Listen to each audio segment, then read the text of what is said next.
What is up, everyone? Dimitri2 here, and welcome back to another stream. And if you're watching this on YouTube in the future, welcome. This is going to be the first video up on my YouTube channel as well about world building, and for you guys in stream and everything, you probably have already seen this.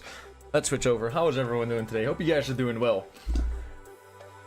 Doing another world building stream. I've already done one before this. This is going to be my first video up on YouTube about the whole matter as well. For the people that are basically confused, what the hell am I doing here? I'm going to be creating a world from scratch. I've already been working on some things here, as you can see over here. But we're basically going to be just doing some world building. I love D&D and fantasy worlds and everything else, and I'm honestly just going to build my own. I've built my own world at one point or another a few years ago for a D&D campaign for some friends, and I really like doing it, but I kind of wanted to change things up a bit. In this new world, and the idea came a few months to me at one point. I saw a really cool picture of a world, and I'm like, I'm gonna create my own version of that, and I'm gonna make it with like fantasy and magic and all kinds of other shit. So here we are. How is everyone doing today? I hope you guys are doing well. For the people on YouTube, hope you guys are doing well as well. This is hopefully going to be the first of many videos up on my YouTube channel. Finally get some content going for you guys again, because I haven't used my YouTube channel in about 8-9 months now or something like that. There's a whole bunch of shit on the screen. We'll get to that in just a second. I wanted to say something I already forgot. I know what it was. If you hear me randomly talk and everything else, I am also streaming on Twitch most of the time. I am mainly a Twitch broadcaster. I am going to be talking to my chat a lot. I'll be trying to read out as many of the questions as I can properly and everything else, and then answering them as we go along. So if you do randomly hear me ramble to myself and everything else, it's because I'm talking to Twitch chat. So just so you know, there you go. Stein, is the webcam lagging or just me? I have no idea. Is it? Could be. Not sure. Let me know if it is or not.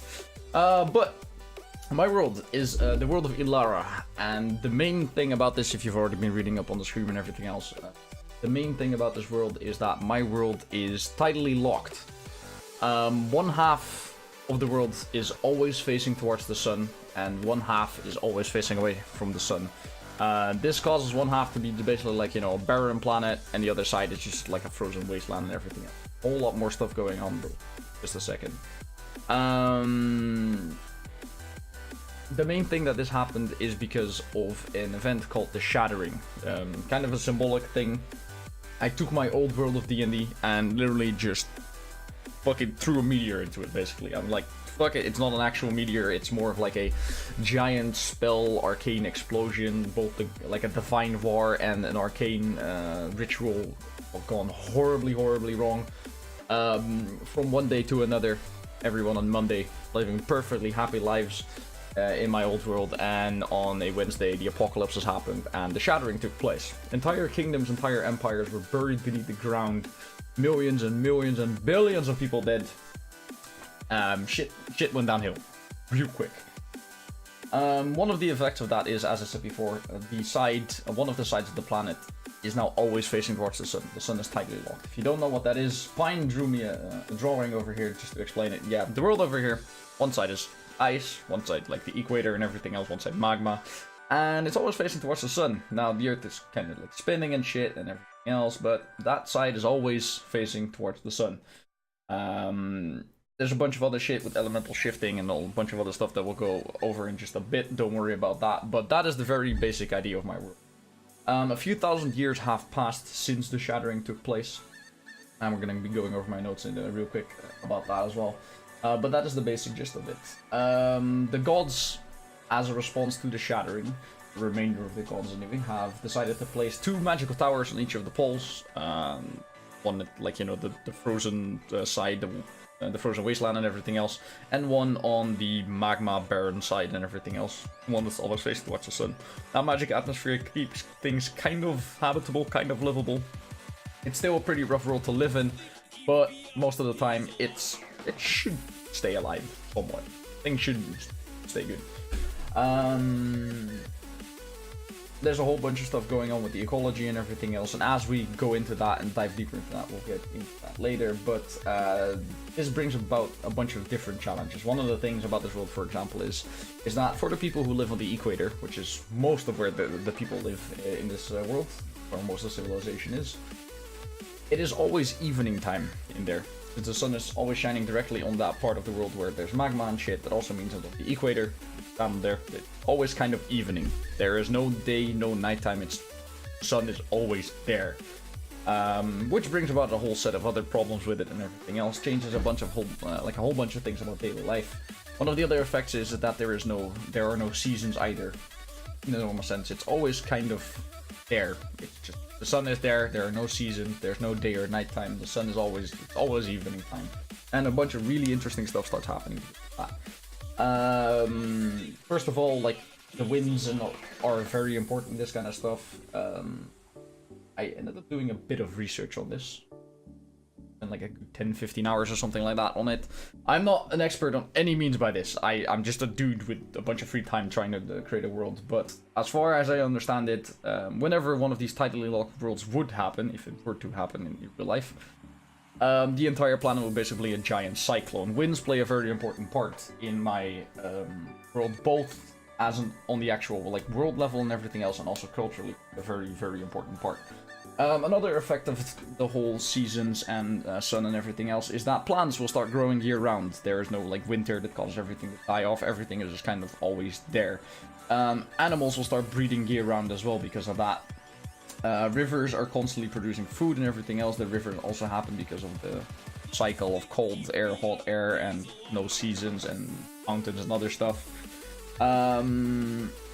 Villages and cities are gonna struggle with wind quite a bit, and therefore will start settling near mountains instead of just settling near rivers most of the time and everything else. Mountains provide themselves as sort of like natural windbreakers. That becomes a big thing. Days on this world are also culturally enforced, and this is the stuff that we actually spend the entirety of last stream on about, actually. How we're gonna do that. We spend just a bunch of time discussing this with chat and hanging out with chat and just figuring this out, googling a lot of stuff and going along as we go. Days on this world are more like a cultural thing than anything else. They are culturally enforced. Groups of species will start banding together in a certain circadian rhythm over time. In my world, for the humans, most of the starting areas, I would say, well, starting areas, I'll get to that in a bit. Most of the stuff in this world is just going to be around 30-hour days. You have 300 days total in a year, 30-hour days. Years do actually matter. I'll get to that in a bit more, but that's kind of the gist of it.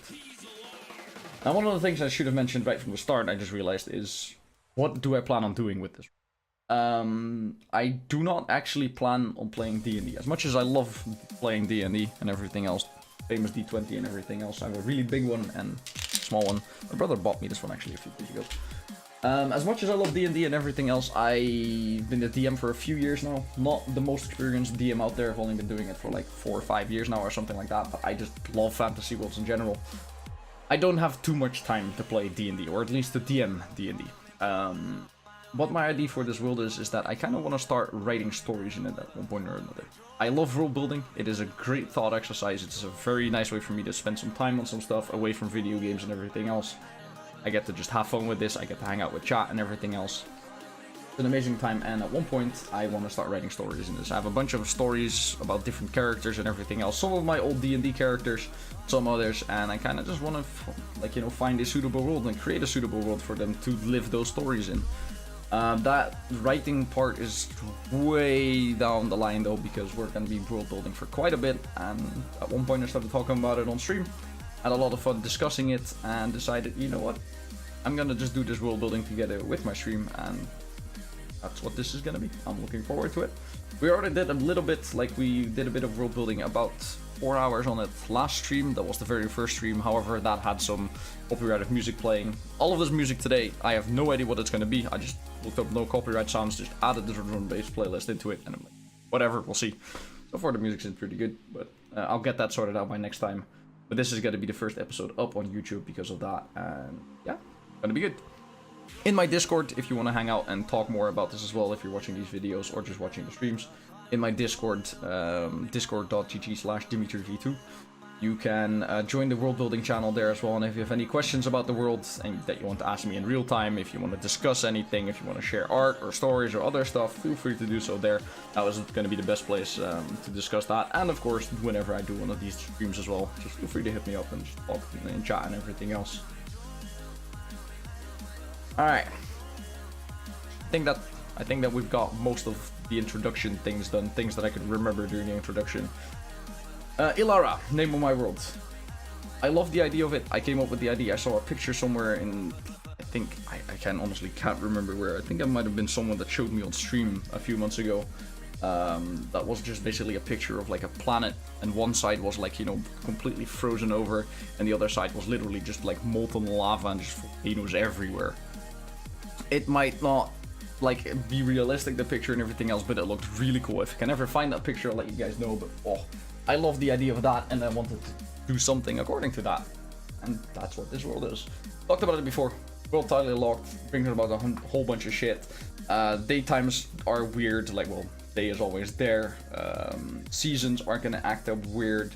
That whole shattering business is pretty damn important to the history of the world, and probably the future of the world as well. There's a whole bunch of stuff going on with that as well. The deities have suffered, magics have suffered, history has suffered, some of the races have suffered a lot.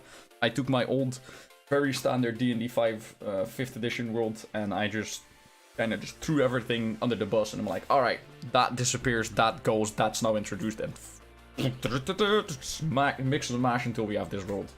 I'm still in the process of mixing and matching this, and a bit later during this stream and this video, I'm going to be creating one of the races that I want to work on. I've already done a bunch, and I kind of want to go over those real quick. Before we even get into the world, before we even get into the races though, there's one important thing that I should mention, is exactly what happened during the Shattering. Beforehand, D&D World, Standard D&D World had lots of gods, and I decided that as much as I liked some of the gods, I kind of wanted to see what happens once gods had a little less influence in my world.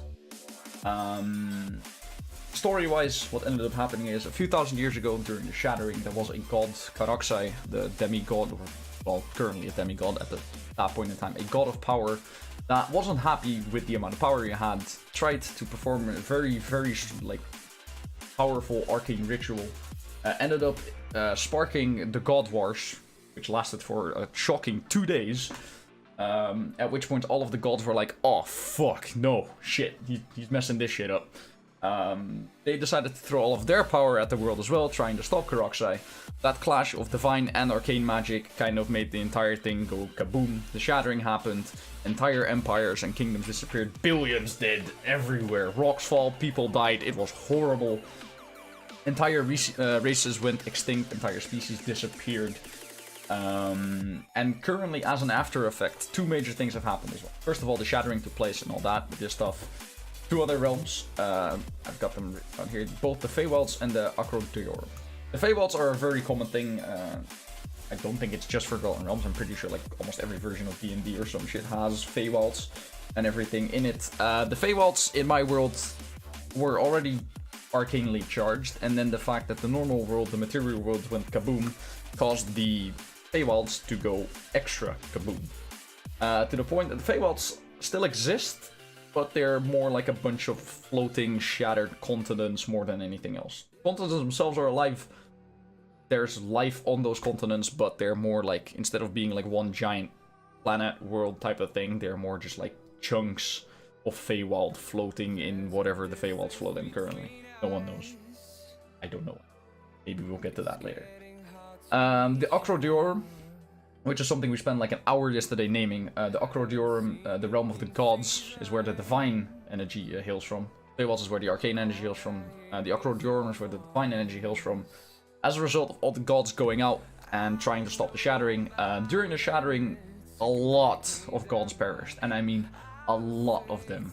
To the point that technically not any gods remain. And I'll get to that in just a bit. It's more the fact that the domains remain. And you can see some stuff here and there, I'll get to this in just a bit. Because of that magical atmosphere that we talked about earlier, the two towers on each of the poles and everything else, they created an arcane and divine barrier. That barrier is both out of arcane and divine. Because of the Feywilds going kaboom and everything else, the arcane energy in that barrier isn't exactly the most stable. The gods reinforced it, the domains, I should say, reinforced it with the divine magic. But as a result, the domains or the gods can't actually intervene in the world. They cannot directly intervene in the world. If they were to actually like fully use like divine intervention, bitch, At that point, the barrier would pop like a bubble and things would go back to the start of the shattering and things would be very, very, very bad. So instead, the only thing the gods can do is just kind of let the divine energy that's already inside the world and everything, and just kind of let it channel towards their followers and else, and do it like that. They can bestow divine powers upon their followers, but they can't directly intervene. That would just pop the bubble. Tiny little needle, poop, everything is gone.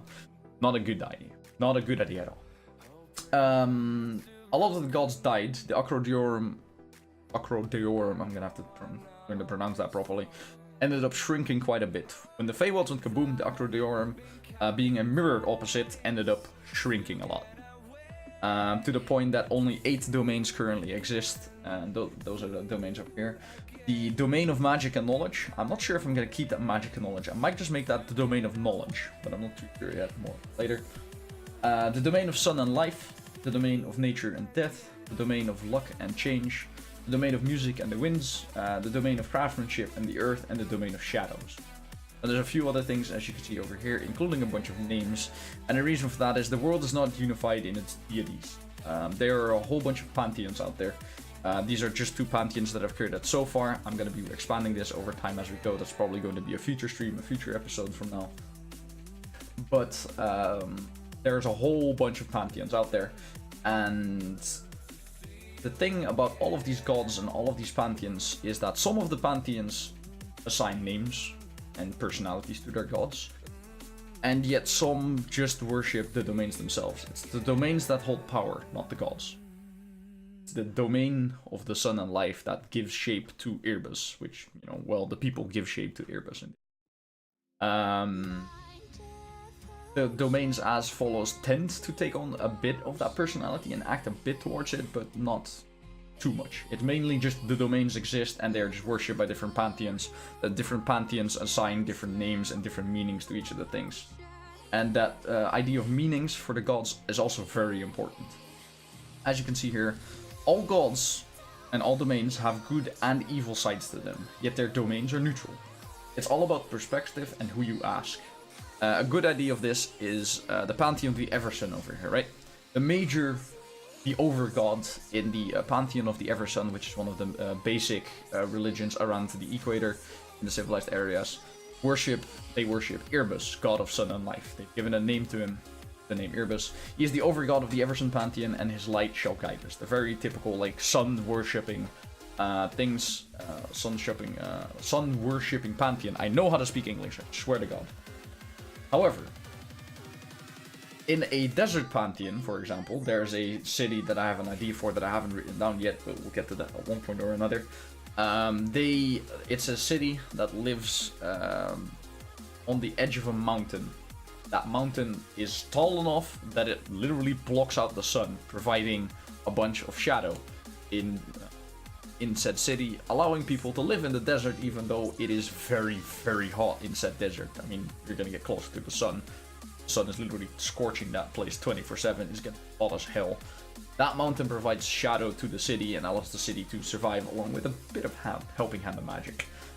In the Pantheon of the Eversun, Manos, the god of shadows, is seen as very, very bad. The sun is like, you know, sun and life, therefore the god of shadows must be evil, is their line of thought, you know? Like, they worship the sun, shadows are there, that's not the sun, therefore the absence of sun is evil. But in that other pantheon, in the desert pantheon, Manos, the god of shadows, is seen as one of the main good guys. He provides the shadows so that they can live in that place. And over there, Irbis, the god of sun and life, depending on who you ask, might not even be seen as evil, but isn't exactly worshipped either. People don't like him too much. People don't like the domain too much because of the fact that the sun is also kind of killing life. It bestows life, but he also takes it away with the sun again. Depending on who you ask and on personal perspective and which pantheon and where people have grown up and everything else, which pantheon they're used to, their perspective is going to determine whether the domains are good or bad. The domains themselves are inherently neutral. They are just there. They are an aspect of life. The domain of magic and knowledge can be either good, evil, luck and change, you know, music, winds. If you ask a nomad out there, he might be like, yep, the winds are just part of life, so be it. If you ask a merchant, he will say that the winds are a good thing. He will, like, you know, ask the winds for their blessings and everything else as he sets out to travel about the world. And yet, you know, city builders or like people living in the frontier might curse the winds because it, you know, makes life incredibly difficult to live. It entirely depends on perspective. Races of the world. One of the things that I really wanted to do with my world was change the races around. In standard D&D, I enjoyed some of the races. I really didn't enjoy some of the lore of the other races, and I'm still not done with the races either. One of the major things that we're gonna do today, after this like summary and introducing the world and everything else, is build our own race for a bit. I've settled on 8 races so far. The reason that you see me assign these stat points, and this is something I should have gone into earlier as well, is I do not plan on making this world into a campaign for D&D and everything else, but I do want to keep my world D&D compatible in this case. If I ever do decide that I want to spend more time on this, I want to be able to relatively easily convert this world into a D&D world. The main primary focus of this world is still going to be writing. I want to tell the stories of the characters that I've created in my head, and I want to tell them in my own only created world. But at the same time, I still want to keep it D&D compatible, just in case I do something in the future. We have humans, elves, hobgoblins, dragonborn, dwarves, sarite, a bit as well, sea gnomes, and toucans. I haven't finished the sea gnomes and the toucans yet. I'm going to do that during this stream and probably during next stream, depending on how quick we go. But a quick introduction is in order. Humans, as always, are incredibly versatile. That's all I've got written down for them. I'll expand this at one point and everything else, but this is the one thing that I think works actually really well for humans, and I really like that aspect in almost all of the games, is that humans are incredibly versatile and adaptable to the point that they are not really all that different.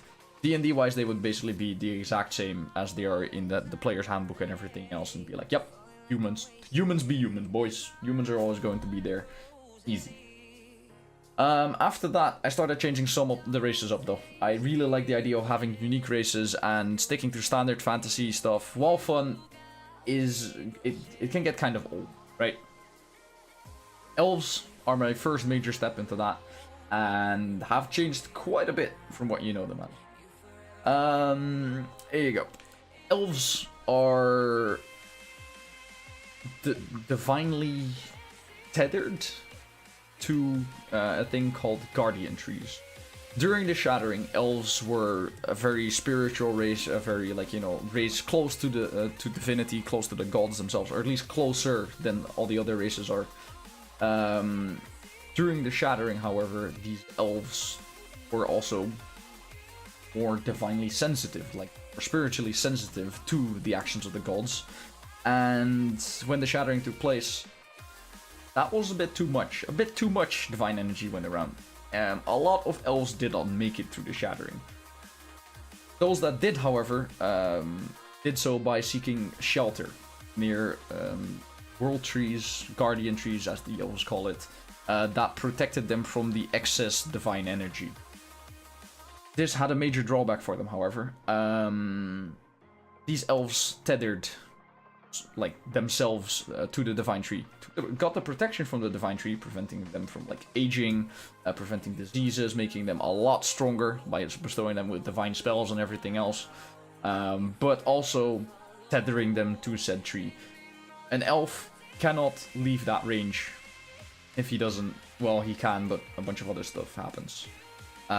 If an elf strays too far from the guardian tree, that connection, that tether breaks permanently. Just cut it once, it's gone forever. At that point, elves lose their, like, start aging again. They lose their, like, thing of being disease-free. They lose most of their divine power and everything else, and start aging rapidly again, to the point where most of them live about 50 to 100 years. Thank you very much for the follow, man. Most of them live about 50 to 100 years after they've broken said tether. While they're tethered to the thing, the elves live a very almost hive-minded life. They have their own free will, But because of the fact that some of them have lived of thousands of years together with a very small community of elves, a lot of them have come under very heavy societal pressure, right? They live a very like close-knit life with each other, and as a sign of almost showing that, a lot of them have started working for the group, for the better of the group, permanently, and they've started wearing masks because of it. Nearly every single like elven tribe that you find out there will have all of the elves wearing incredibly intricate mask designs. I don't know where I got the idea from that from. I read about something like, you know, an elven tribe with masks, an idea somewhere, and I really like that idea. Incorporated into my world. And there you go. They are sort of hive minds. They have their own free will, but the free will is mostly expressed through their masks. They will always put the guardian trees and the well-being of their tribe first and foremost, even above their own needs. If an elf, there are a bunch of other stuff. If an elf does break away, that connection is permanently severed. And at that point, I know words. I'm trying to reach out at the same time, I swear to God. At that point, they can become adventurers and stuff like that. But if an elf dies while not being tethered to the magical tree, something happens. Because of their divine heritage and them not really having a place to go afterwards, they start turning into wraiths. A year after their death, if an elf is not properly buried, written here somewhere, involves a mahogany casket inside a flower. Yeah, buried inside a mahogany casket inside a flower bed. If they're not properly buried, the elf will come back and be raised as a wraith after a year, at which point they will start hunting everyone and anyone that was present at their time of death, kill them, absorb their power, or a bit of their power anyway, and then go back to the place where they originally died and just start haunting it. At one point, somewhere in the history of my world, I was like, you know what? There's a giant elven wraith somewhere that just went fucking ham on everyone. He died. People didn't know about the elven like burial rituals and everything else. Ended up, they all ended up dying. All of his party members, all of his enemies, and then the wraith came back and started slowly but surely killing village after village after village until about half a continent at one point was just devoid of life thanks to said wraith. Interesting stuff. Interesting stuff. Given their divine way of life, says shouldn't the elves have plus wisdom instead of plus int? Yes, they should. Yes, they should. You're correct on this. I am also changing things and writing things down and thinking of stuff as I go as well. You're completely correct. At first I wanted them to be more arcane gifted, but I like the idea of them being like divine, being gifted divine stuff. In which case, all of this stuff needs to be wisdom. So they also gain a druid spell thing as well, actually. Extra cantrip. This is all just like this kind of stuff. These kinds of stat blocks are more for D&D, having it at the ready just in case. But most of the time, like as I said, this is primarily going to be your story stuff. But you're completely correct. What if they die alone as a hermit? They will turn into a wraith and then start haunting the nearby vicinity. Yeah. This has also caused a few things. Most people around the world do not know about this whole elven stuff. In fact, a lot of people have never even seen an elf before. A lot of elves, when they do go out in my world, tend to hide themselves, hide the fact that they're an elf. Elven adventurers are looked down upon, not because of the fact that, you know, they're shit adventurers or anything. Just a second. I also completely forgot to do something. Oh, Smoked Pupper coming in with the tier 2 sub, with the tier 1 sub for 2 months. Thank you very much, dude. For the people on YouTube, you're gonna hear this every so often. Sorry about that, but I am also streaming at the same time. In fact, I am mainly a streamer. I need to add this in somewhere so that I can actually see it on stream. There we go. This should be fine. Thank you very much for that, Smoked. I appreciate that, dude. Welcome in.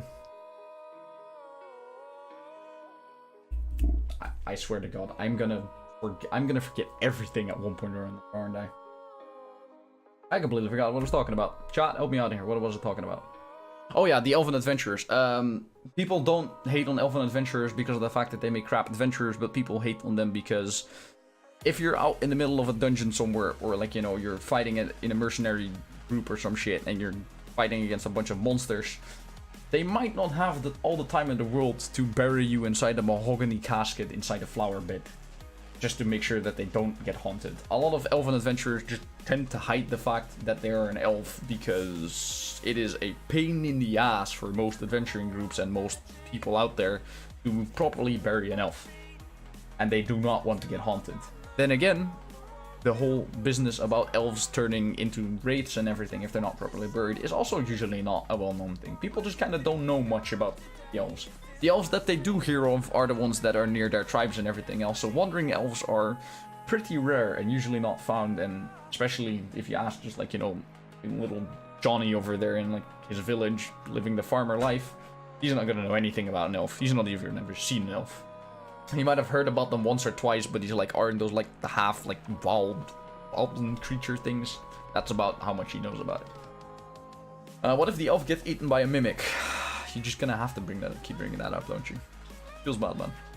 One of my only character death that I've ever had in D&D was because of a mimic. What if the elves get eaten by a mimic? Since there aren't any remains? That is actually a good question. I don't know. That's a good one. Because elves, the reason that, you know, the whole burial ritual is because of their divine heritage and the spirits not going over to the Acrodiorum properly and everything else, therefore remaining around and becoming wraiths. How do we fix that, chat?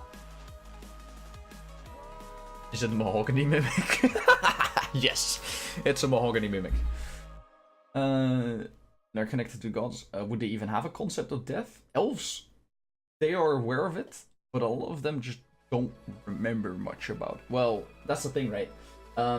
Elves that lose their connection with the spirit tree go through a very rough time. First of all, they lose all of like a major chunk of their power.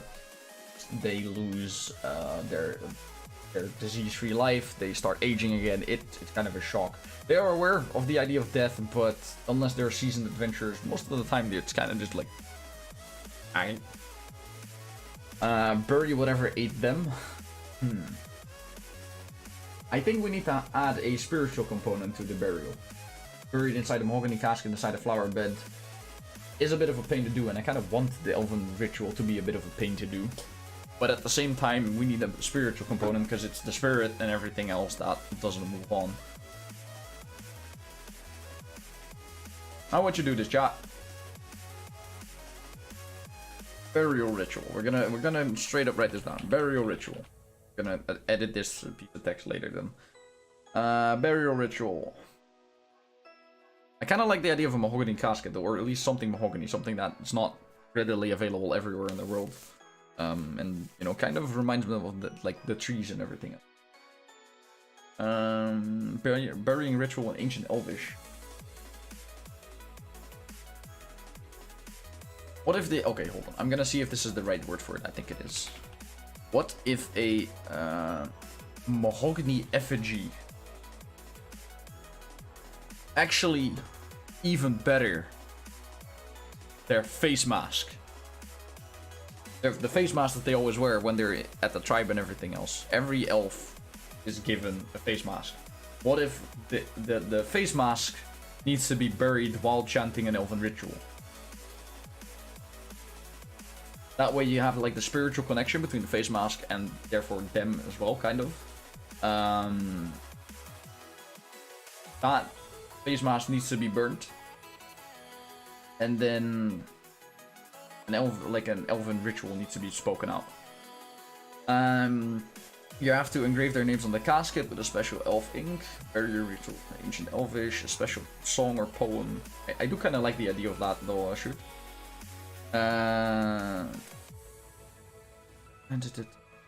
Need to plant a tree on their burial spot. And actually, would they even have the weapon proficiency? Maybe we can always take that out, Drazen. That is a good one. I don't think they would have the weapon proficiency, yeah. The tool, they definitely do, though. But the weapon proficiency, yeah, exactly, they wouldn't, because they just blast shit with spells when they're connected to the tree. Mahogany Ritual Circle in the first place. What if the face mask breaks during adventure? You would burn the remainder of the face masks. Can wraiths be killed then, or are they immortal and can they only be put to rest via said ritual? I think the wraiths can be killed, yes. However, it is not a pleasant experience for the elf, and it is basically a forceful way of saying, die! At that point, the elf won't ever get their rest, their souls are kinda gonna be forever shattered. At that point, you're literally killing the soul of the elf, you're just deleting it. If you bury them properly, at that point you would put the soul to rest and allow him to move on to the next life, the afterlife in the Acrodiorum realm of the gods, that kind of stuff. Burying ritual. Mahogany effigy. Sorry, no, the mahogany face mask of the elf in question needs to be burned, and then an elvish ritual song needs to. So then you need someone that can both sing. Well, singing doesn't have to be good, but you need someone that can speak Elvish and know the ritual. I like it. If the ritual isn't performed, elf turns into a wraith after a year, coming back to haunt those who were present at the time of death. Killing a wraith forcefully is basically like destroying elf's soul. Completing the ritual at the location of the elf's death causes it to pass on to afterlife. There we go. I like it. I actually like it quite a bit. Being like 8-year-olds who should have some time to train with a weapon. Well, that's the thing. What Dre also said is like if they're like 8,000 years old or some shit, they've always been under the protection of the Guardian Tree, so they kind of just blast things with magic instead. They just go poof. I mean, I'm basically like, you know, they're like, I am a divine being. I have divine power because of the tree connection. I could just blast your ass with a 6th level divine spell and literally send you to hell and back in a second. Like, just blink and you're out, and you're gone. You just come back and you're like, fuck. So at that point, I do actually think that this is good. This is good. As I said, like, you know, we've just been streaming already, and we've already fixed a few errors with like int and shit. And this is also why I like streaming more, because you guys catch these like errors and logical fallacies that I don't catch when I'm making them and everything else. Good shit, guys. But that's the elven race. That's just one of the races that we've created so far. There's more. Don't worry. Second of all, we have the hobgoblins. I'm gonna have to change some of these stories because it's been a while since I've made some of these, as you can see, like July and shit and everything. The hobgoblins in my world are the hobgoblins kind of the same of the old world, except in the old world they used to be like led by shamans and everything else, religious leaders that listen to, I think it's Magubliet in 5th edition, the standard one, that guides all the goblins and stuff. That one died, just like all the others. That one kind of went kaboom. The hobgoblins lost their leader. They lost their religious, like their overgod, their god, and the shamans therefore lost their power. Now the hobgoblins have always been the more intelligent out of the goblin races. They've always been the ones that have, like, you know, created law enforcement and, well, the military organizations, and always kept like rank and file and everything else. They're the smart ones, the generals basically of the goblins. After a while they realized, well, these shamans are not going to get their power back. All right, kick them out. They're useless now. At that point, the actual generals and the smart hobgoblins started taking over. And hobgoblins kind of lifted themselves up from just mere hobgoblins and monster races to actually being worthy of a civilization. As you can see over here, the intelligence within the tribe rose to power, led their tribes in the god's absence, their forge is fired up once more. They built a kingdom. This opinion was slowly changed. Hobgoblins are now, like, well, hundreds at this point. Thousands of years. Over thousands of years of everything else. Hobgoblins are now considered a truly civilized race. They are not a very religious people because of the fact that the gods kind of abandoned them, so they kind of don't really consider the gods to be like that worthy anymore of their attention. They worship the domains, refusing to give them a personality. They still respect the gods. They just, most of them just don't really worship gods like they used in the olden days. And they worship more the domains and everything than the gods themselves as well. The hobgoblins are known as kingdom breakers and kingdom builders. They are very good at war. Like that general instinct, that warlike instinct that they've always had, hasn't really ever left. They've just kind of tempered it more. But they are still very good at anything related to warfare, whether it's creating weapons, whether it is using said weapons to hurt other people, or just straight up like building like organizations and everything else and all that good stuff. Hobgoblins are very lawful and very, very good at making and breaking kingdoms. Also very good builders and usually tend to do a lot of like the heavy lifting in like societies that accept hobgoblins and stuff. Another thing is, if you want to piss off a hobgoblin, make sure to call him a goblin. They themselves kind of like to prefer to be called hobs. They just want to ditch that goblin part altogether. They really, really freaking hate being called goblins.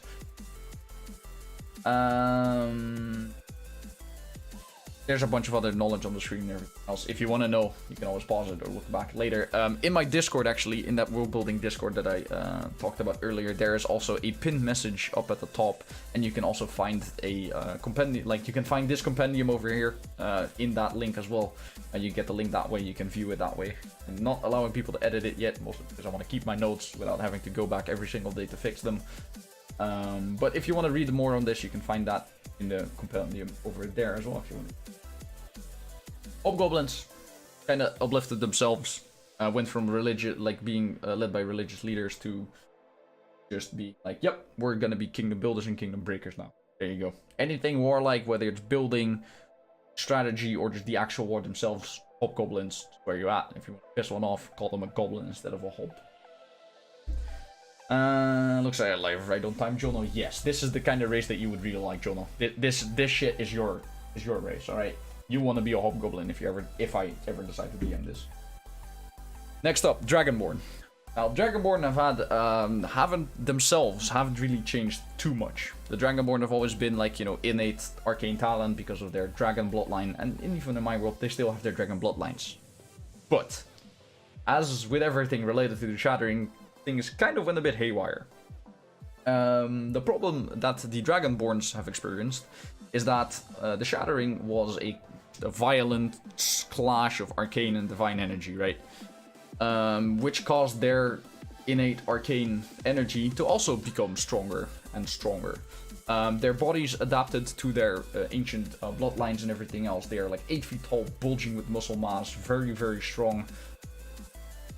But the arcane stuff running in their bloodlines also makes sure of the fact that like 99 out of 100 hatchlings just die.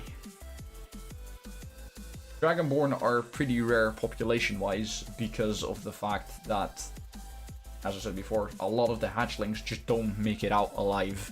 Their innate arcane energy, their innate bloodline and everything just bursts out of control at random times. And just... they're natural sorcerers. Yes, they are natural sorcerers. I should also probably change their ability score to charisma, now that I think about it, instead of a death. They're not wizards, they're sorcerers. That makes sense? Yeah, we should change this to charisma. This is the kind of... See chat? This is why you help. Let's say, there we go.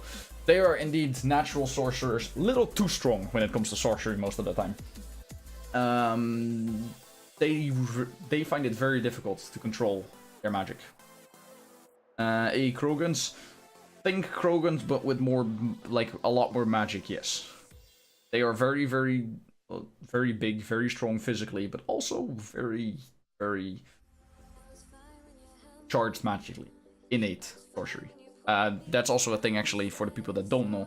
The difference between wizardry and sorcery is wizardry is the things that you learn through intelligence, hard work, studying, and everything else. You perform the rituals and cause the magic to appear.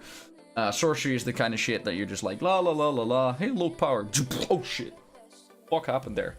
Sorcery comes from within, and wizardry is the type of shit that you learn. They would make very good innate sorcerers, and at that point they need charisma, D&D wise, not intelligence. There we go. Good stuff, good stuff. You guys caught that, I didn't. A big thing about the Dragonborn, though, is that their family is very important to them. There are currently 5 major families. There are 5 elements, or 5 elemental dragons, I should say. One of them each has an ancient dragon in it. Only one ancient dragon of each, type survived the shattering. It also had to do with the fact that there was an actual war between all of them as well, and these guys all know each other. Veindruntar, fire dragon, crimson scale colors and everything. Arthraxul is the ice dragon. Misiobradon is the acid dragon. Leondroth is the lightning dragon, and Yorksidrian is the poison dragon. The whereabouts and everything else for some of them is unknown, some of them don't know. Arthraxul, for example, is currently chilling with Ilara near the ice tower. Yeah. North Pole, ice tower. Arthraxul. I'll get more on Ilara and Ilara later because they actually are pretty interesting. I like both of them. Leondroth is currently chilling on an island with his, brood, his descendants technically. Taking care of him currently. He's was pretty wounded, pretty heavily. Almost all of Leondroth's followers hail from a single island or like a complex of islands, and they all kind of take care of him there. Misiobrodon was MIA, missing in action. Veindruntar is currently ruling over a large chunk of the desert like a fucking savage. He's like my shit now, and it's literally just like taking over the desert and shit. And Yorksidrian is also very heavily wounded because of Leondroth and Yorksidrian. Leondroth is wounded. Actually, no, Yorksidrian isn't. Leondroth was wounded because of Yorksidrian, the poison dragon. Leondroth is still suffering from that poison, even a few thousand years later. Yorksidrian is also missing in action. People don't know where he is. Unlike Misiobrodon, however, Yorksidrian has also not interacted with his descendants whatsoever. He just doesn't give a shit about his descendants. He's chilling. Yeah, I know, that was a terrible pun, I'm sorry. He was chilling with his things. Arachnid, no worries, dude. Even if you don't have any prior knowledge of D&D, this is more like a world that I'm building than any, like, D&D stuff. I'm keeping D&D stuff at the ready for it. I'm keeping it D&D ready by introducing stat blocks and other stuff. But this is more about just a world that I'm building. I want to have a world where I can make my characters. I have a bunch of characters that I created at one point, both for D&D and for other stuff. And just because I have a very active imagination at 3 AM in the morning, apparently. And I kind of wanted to create a world for them where they could live in, and this is said world. So even if you don't have any idea what D&D is or how it works, if you have a cool idea that you think like, hey Tim, I think for this current topic that we're on, your idea could work, like, you know, maybe try something like this. Throw it out there, man. Don't worry. This is the deal with Dragonborn. Bloodlines, very strong. They come from 5 different bloodlines. That also depends, change their skill color. They see each other, like a Dragonborn of the same skill color tend to stick to each other very closely. They are very, very heavily clan focused, family focused, because of the fact so many of them die. The emotional pain that a Dragonborn goes through of watching like 99 out of 100 of his children constantly die is fucking tremendous, right? So anyone that does make it through, their parents are very protective of them.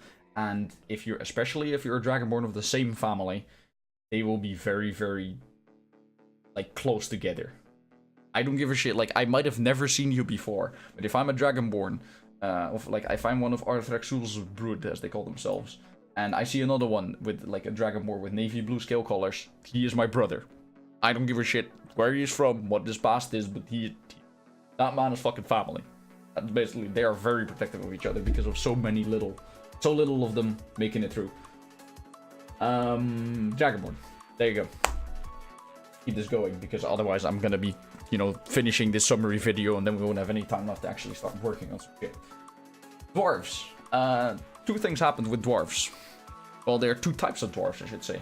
I might change some of the races up, actually. That's something I should have mentioned. I might change some of these races up over time. As I get further into my own stories, at one point, once I start writing them, things might change over time, but this is what we're coming up with now. 2 types of dwarves. The gold dwarves. Dwarves, in my world, still, the mountain dwarves are still the whole, like, I'm gonna dig a hole and I'm gonna excavate it and everything else. But gold dwarves kind of stop that. They reside on the overworld, but decided at one point that instead of digging for gold and constantly, like, you know, going to the earth and digging shit and everything else, especially after the shattering took place and everything underground was a giant freaking mess. They decided, you know what? A lot easier way to make gold is to trade for it. The gold dwarves have become the traders of the world. They have created giant trading dynasties. Trade houses, sorry, not trade dynasties. Well, trade dynasties also, or depending on where you go, trade dynasties, trade houses, you get the idea. Some of the most famous trade houses in the world are capable of rivaling entire nations when it comes to power. They are very, very powerful things. A dwarf has family, of course, and everything else, but usually enters with his like name and then the company that he works for. Gold dwarf. Almost every, not okay, it doesn't have to be, of course, but most of the gold dwarves out there tend to work for one of the like big trading houses, or maybe even some of the smaller trading houses, their local ones, but they always tend to just kind of be tradey and shit. You created your own character? Yes and no. I'll talk more about that a bit later. Well, basically, like I said, I don't really have a thing yet. I have an idea for a few stories, actually. I've created a bunch of characters that I want to implement in this world, but I haven't actually done anything with this world yet. I'm just building it for now. What does the Mountain Dwarfs trait say? Same as the Mountain Dwarfs, because the trait, like this is taking the 5th, like D&D, these kinds of stat blocks. If you look at them, Piox, the reason why I write this down is that I'm also taking inspiration from the standard D&D player handbook and going from there. In this case, I'm keeping my world D&D ready, even though I'm not going to play D&D with this one. Mountain Dwarfs already actually a thing in standard 5th edition, so there you go. Traits are exactly the same as normal mountain. The thing that's changed with the Mountain Dwarfs in my world, though, and what makes them different from other Mountain Dwarves, is the fact that instead of being like, yay, gold, yay, ale, these dwarves are like, yay, purging. You might be like, whoa, what the fuck? Yeah.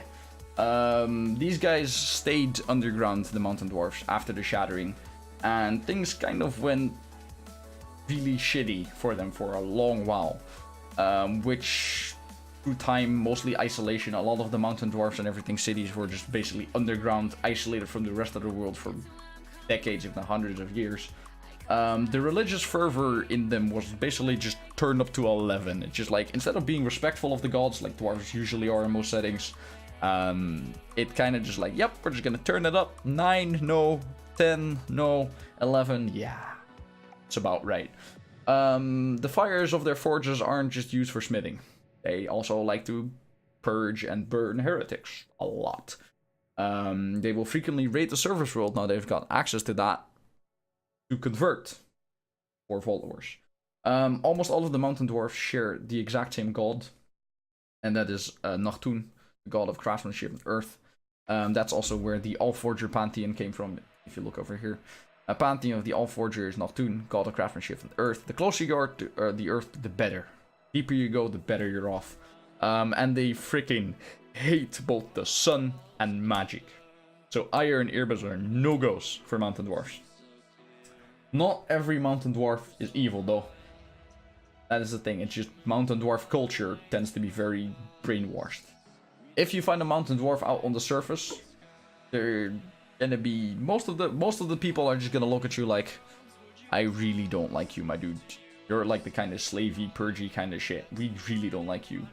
But it is kind of difficult to differentiate Gold Dwarf and Mountain Dwarf. So if they see you on the surface, they kind of just assume you're a Gold Dwarf, and as long as you don't really let them know that you're a Mountain Dwarf, things should be fine. Just that if anyone finds out, be prepared for a bit of shit. Looks to the right, fuck, he has 2 cons. I'll get to that in a bit. That's actually one of the races I'm going to work on. This sounds amazing. I want to create my own world. I love creating worlds, dude. I have spent quite a bit of time thinking about this and discussing this already with friends, and doing this on stream is a lot of fun to do as well, man. Now, chat. I'm going to put these on. For the people on YouTube that are watching this, you're going to be very confused. This is a thing with chat. For the people that know me a lot better from streams, I have a thing for cat girls. I'm going to put these on. I swear to God, this is not an excuse. It really isn't. When I started creating this race, the Sarite are my own created race. I did not actually mean for them to turn into cat girls. Okay? I wanted to make a race for my previous world that focused a lot more on verticality. I love the idea of verticality, and I hated how in, like, you know, standard D&D, you are incredibly punished most of the time for trying to do cool shit by climbing up trees, or climbing up buildings, or jumping from, like, branch to branch to branch as you're shooting shit from down, like, from up high to things down below. Something like that, right?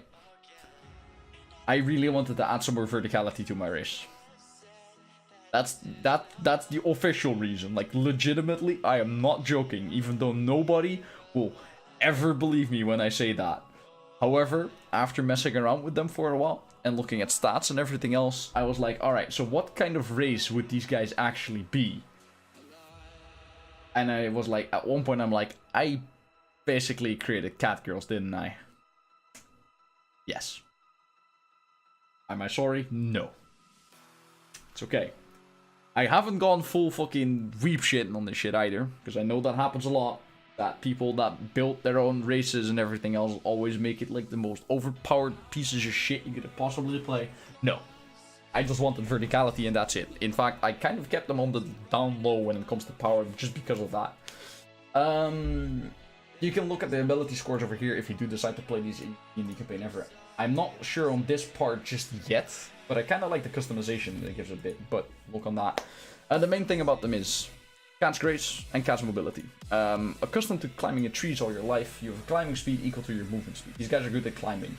Also, the advantage on athletics checks make the climb, or acrobatics checks make the jump. And Cat's Grace is accustomed to falling out of trees your entire life. You only take fall damage after dropping 60 feet, and you only fall prone. You only take fall damage after dropping 30 feet, you only fall prone after 60 feet. Still on backwards, I know. That's because this side looks kind of awkward. I'll put it on right for you. There you go. Alright, yes. I'm sorry. They're not full-on cat folk with fur everywhere. I'm a weeb. I just wanted them to basically be kind of almost looking the same like humans, except they have cat ears in the tail. All right. Another thing about them, because I told my chat about this and they were just screaming at me to remove it and to fix it and everything else because, you know, cat girls. My chat doesn't like cat girls. It's kind of weird. I don't know why. Cat girls are good, man. But just to annoy my chat even further, I've also decided that cat girls only have cat girls. There are no cat boys in my world. Cat girls. They reproduce with other races, and we'll leave it at that, alright? I'm not gonna go into that. It's not gonna turn into ERP or some shit. I am not making that kind of world. But there are only cat girls in my world. Half of it is just to annoy my chat, but I actually kind of like the idea because it makes them just a little bit more unique. Alright. You can laugh, you can get it out of your system, just let me know how you feel about it, how the cat girls, you can look at them. It's fine. I've dealt with my mom laughing at me for wearing cat ears. I can deal with your guys' things. Don't worry about it. I'm keeping the cat girls in mostly because I think they actually make for a pretty interesting race, both gameplay-wise and lore-wise. Lore-wise, the Sarite origins are kind of shrouded in mystery. No one really knows where they came from. I do, but okay. Sarite mainly inhabit themselves on two islands. Saria, which is the main island somewhere in one of the seas around the world, the Bur Sea. And the main island of Saria, which is where like a lot of cat girl society and everything is developed. And the other thing is the island of Harket, I think. Harket. Yeah, Harket. There we go. Harket is not open to the outsiders. The cat girls are a race of monastic warrior things. They defend themselves. They basically go full on monks. They have like an actual governmental monk institute that takes care of everything. And at the birth of every cat girl, every Sarite, an official Sarigar representative comes in. The Sarigar being the institute of monks. The Sarigar representative comes in and rolls 2 dice. 2 6-sided dice, your regular dice. Hold on, just like one of these. You know, literally the most basic dice you can have. Just one of these things. Except, on the side of the 1, it is replaced with a mark of the Sarigar, which I can't show you, but it is basically an 8-pointed star. Brings in 2 of them, and if both of the dice land on the mark of the Sarigar, the cat girl is stripped of her rank, of her nobility, of anything, her name, everything is taken away, and she's taken away by the Sarigar representative and sent to the island of Harket, where they undergo monastic training. They are there to serve through their destiny as part of the monastic order things, right? Ridicule aside, how did they survive before interacting with the other races? They didn't actually originate on the island. They originated somewhere else. They just kind of made the island their own and rely on tourism. I'm gonna work that out more, don't worry. But just because I can, little man, I want them to, you know, no cat boys exist. Maybe some female on female action. I'm not sure yet. We'll figure it out, okay? I'm not gonna discuss that on stream. Like I said, this is not one of those campaigns and not one of those worlds. Just yeah, don't worry about it. There needs to be other races on the island. On the main island, there are other races there as well. There are other races. But don't worry, like I said, we'll figure that out later. However, that's how it is. Okay? The thing about the Sarigar is that once a baby is taken, it is Sarigar property almost. Like, they belong to the Sarigar. They're taken to the islands, they are taught monastic tradition, they are not informed about their history, their everything else. They're stripped of their name, given a new name, everything is taken from them, and they're turned into like monastic catgirl soldiers type of deal. The warrior monks. There are people who try to hide it from the Sarigar. A lot of parents aren't happy with it, but that is just the way it's been decided by the Monk Institute themselves. It is, according to them, the fairest way to do so. Things happen here and there when it comes to like bribery, weighted dice, all kinds of other bad shit. Parents hiding their children from the Sarigar, people escaping from the monasteries as well. Doesn't happen often, but if it does happen, it is seen as being a traitor to the island of Saria, to the Sarite people.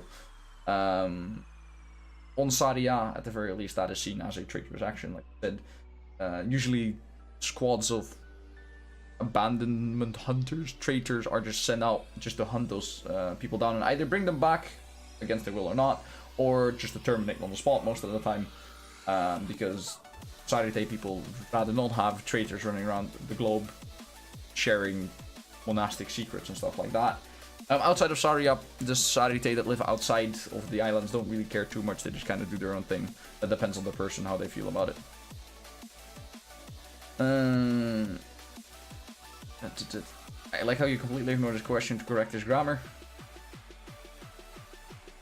It's fine. If you're looking at my grammar and everything else, don't worry about it. There is a whole bunch of shit wrong with it. Most of this is just typed out in a frenzy as I had the idea at like 4 AM and way too tired to actually write it down properly. Anything else I need to know? I'm just gonna quickly read through chat and ignore all the fucking like not like this and dance game spam and everything else because you know I'm just chat. How did they survive before interacting with the other races? As I said, little man, I'm gonna figure that out later. Yeah. I'm thinking either some other stuff. Wasn't there another race? Asari Mass Effect. Hold on. How did they do that? I think it's the Asari that do that. Wasn't there? Hold on. Please don't make a noise. Fucking random video. Thank you. A monogender race. Yes. How did they do this? And the ability to reproduce with a partner of any gender or species. Okay, so but how did they do it before space shit happened?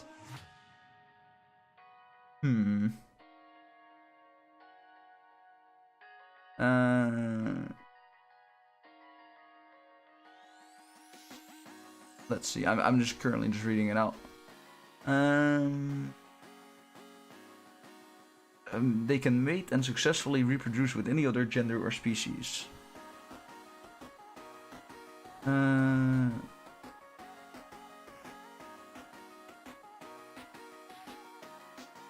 They melt. Okay, so they just fucking gene splice and shit and everything. All right, we're gonna figure that out later. All right, we're just gonna figure that out later. Fuck it. We'll come back to that in a later episode. I'm gonna have to write this down somewhere. I have a notepad thing over here on my main screen. D&D section. Figure out cat girl. I'm gonna have to write this down differently.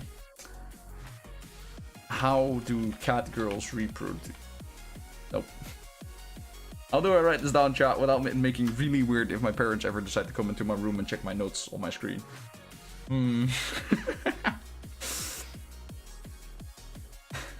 Even just typing cat, fuck it.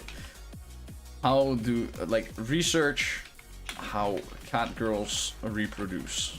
We'll do some very in-depth research on this. Don't worry about it. I'm sure this is gonna go just fine. Anyway, the Sarite. I understand some people might not like it, some people are gonna call me weeb trash, whatever the fuck. I do like the idea of having like a race that is a lot more vertical and everything else, and just story-wise, I think that they could be like, you know, culture-wise and everything else, they're gonna be a lot more interesting. Like, you know, the whole monastic tradition to them, the whole tourist tradition to them and everything else. The fact that they are like the monastic stuff with the Sarigar mark and everything else, I kind of like them. And we'll get to the others in just a second. Tim is screwed with his parents. See that? To be honest, I didn't think my parents would be surprised anymore. Read my ID, Darkfin. What is your idea? Need to be. Oh, the elven ritual stuff. Hold on. Magical seeds inside the elven do magic. Also connection. The hive mind. That seed starts to poison them or just take life force from them. I kind of like it, Darkfin, but at the same time, I feel like having the seed inside of them is a bit weird. I'd rather have it like the elves themselves already, even before the shattering, already had that innate divine connection thing. Maybe I'll go back and think of the seed idea a bit more, work that out a bit further, but for now I think the elves are in just a fine spot. They just have a divine connection to the trees and everything else. Man, why do I keep giving you money? Because I'm trying to explain things over here and I'm trying to read stuff and explain shit. Alright, especially this first episode is going to be kind of a lot of talking as I go over everything. Speaking of going over everything, I think we're nearly done with most of that. We've gone through over the races, we've gone through the world itself as well, how this all of this works. You can here. There was one more thing that was supposed to talk about, and that is the winds and the shifting, but we've gone over the deities and over the... Actually, there's two. But Xylana and... They work. We'll start with the winds and stuff and everything else. Because of the shattering and everything else, even the elemental planes weren't exactly unaffected, to the point that the elemental planes kind of started leaking out into real space.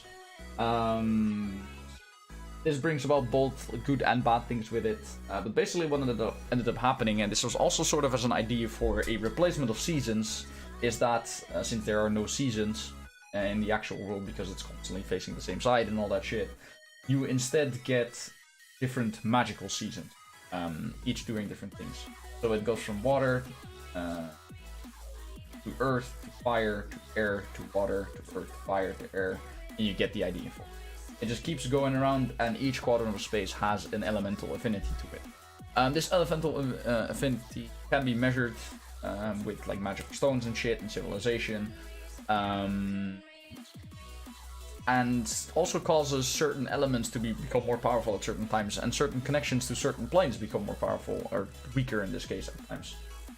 For example, if you're in the water, if the planet's in the water sector over here, ice damage and cold damage and all that stuff, it becomes stronger. Anything water related becomes stronger. Certain water elementals might go on a rampage during this time, stuff like that. Fire elementals might start dimming back down a little bit. They're like, oh, okay, maybe not our time.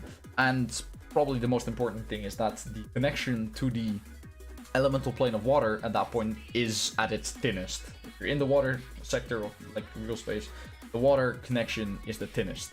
That means that it is very easy to break from the material plane into the elemental plane of water without needing all that much power compared to, say, if you were to do a fire quadrant. It doesn't mean that there's actual like fire in the air satisfied or anything else during the fire sector, for example, but it just means that things become a bit more powerful during that time. Things become... like fire elementals start becoming a bit more like aggressive and shit like that. Fire magic becomes just a tad bit more powerful, not a slight bit, but a tad bit more powerful than the fire magic would. Would this formation mean that on the equator it would always be sunset patchwork? Yes, exactly. That is a major thing in my world culturally, is that there are no days or nights. It is always evening time in my world. And that causes a whole bunch of different shit. In my world, for example, for the civilizations that I've created so far around the equator, that could always change. Things should always change per culture and everything else. But we spent a few hours researching this yesterday on stream, or the last time we did this on stream anyway, that the circadian rhythms start to, without sun, underground, test subjects and everything else, start to follow the rhythm of a group. In which case, it becomes a bit more culturally enforced instead of just like, do that. There were test subjects that, like, kept 24-hour schedule. There were test subjects that got 25 to 27 hours. There were test subjects that started doing 48-hour cycles. All kinds of different stuff. It depends on the individual, but most of it, as soon as a group got involved, as far as I remember with the test results, almost all of it just decided to conform towards the group. Humans decided at one point that they're gonna go with 30-hour days, 20 hours of daytime, so to speak, and then 10 hours of sleeping for them. 30-hour days, and then the years are counted in 300 days, and each quadrant is 75 days long. Like each quadrant of space as well. It's just 300 days for the Earth to circle around. Each one takes 75 days to get through. There you go. That way we can still keep a semblance of time and seasonals going and everything else, and also makes things a lot easier for the people living on that planet to keep track of it. The elemental winds is also both a nice way lore-wise to involve the elemental planes and to have an interesting aspect of seasons. How do they track it? That is actually a thing. Like water clocks in like small villages and towns and everything else are taken care of by people, so they just have water clocks that last for like 60 hours or something like that. In ancient Egypt, pretty sure they used stuff like water clocks and everything else. And then in the bigger towns and everything, they have like magical equipment to take care of that as well. Either magical water clocks or something like that, or just straight up magical clocks that work themselves. Seasons are kept track of by measuring the amount of elemental power in the winds. That's where the elemental shifting comes in. It's literally just, you just have a stone, and that stone, as the year goes by, starts changing color and everything else. So if it's like bright red or some shit, like, hey, I think it might be midsummer somewhere. If it starts like shifting from like, from red to like white air, like, oh shit, becoming more air. So therefore season is shifting, and then you can keep track of it that way. I've not acknowledged the companions when linking health. It's supposed to be uncommon. Ricky, well shit, there you go, dude. We never saw Sea Gnomes. Patchwork, completely correct. And this is also kind of the end of the summary section of this video, this stream and everything else. I wanted to go over the way my world was built up and everything else, so we can then get on to the next bit of it. The major thing I'm going to be doing this time around on stream, we have a few hours to go, is building a race. I've got 2 more ideas for races, the Sea Gnomes and a magical toucan race. Know what you're thinking, but I just like the idea of it. I saw it somewhere, I'm like, yes, this is what must happen. First thing I need to do actually is change this to strength and charisma, and change this one to wisdom int, I think I had. There we go.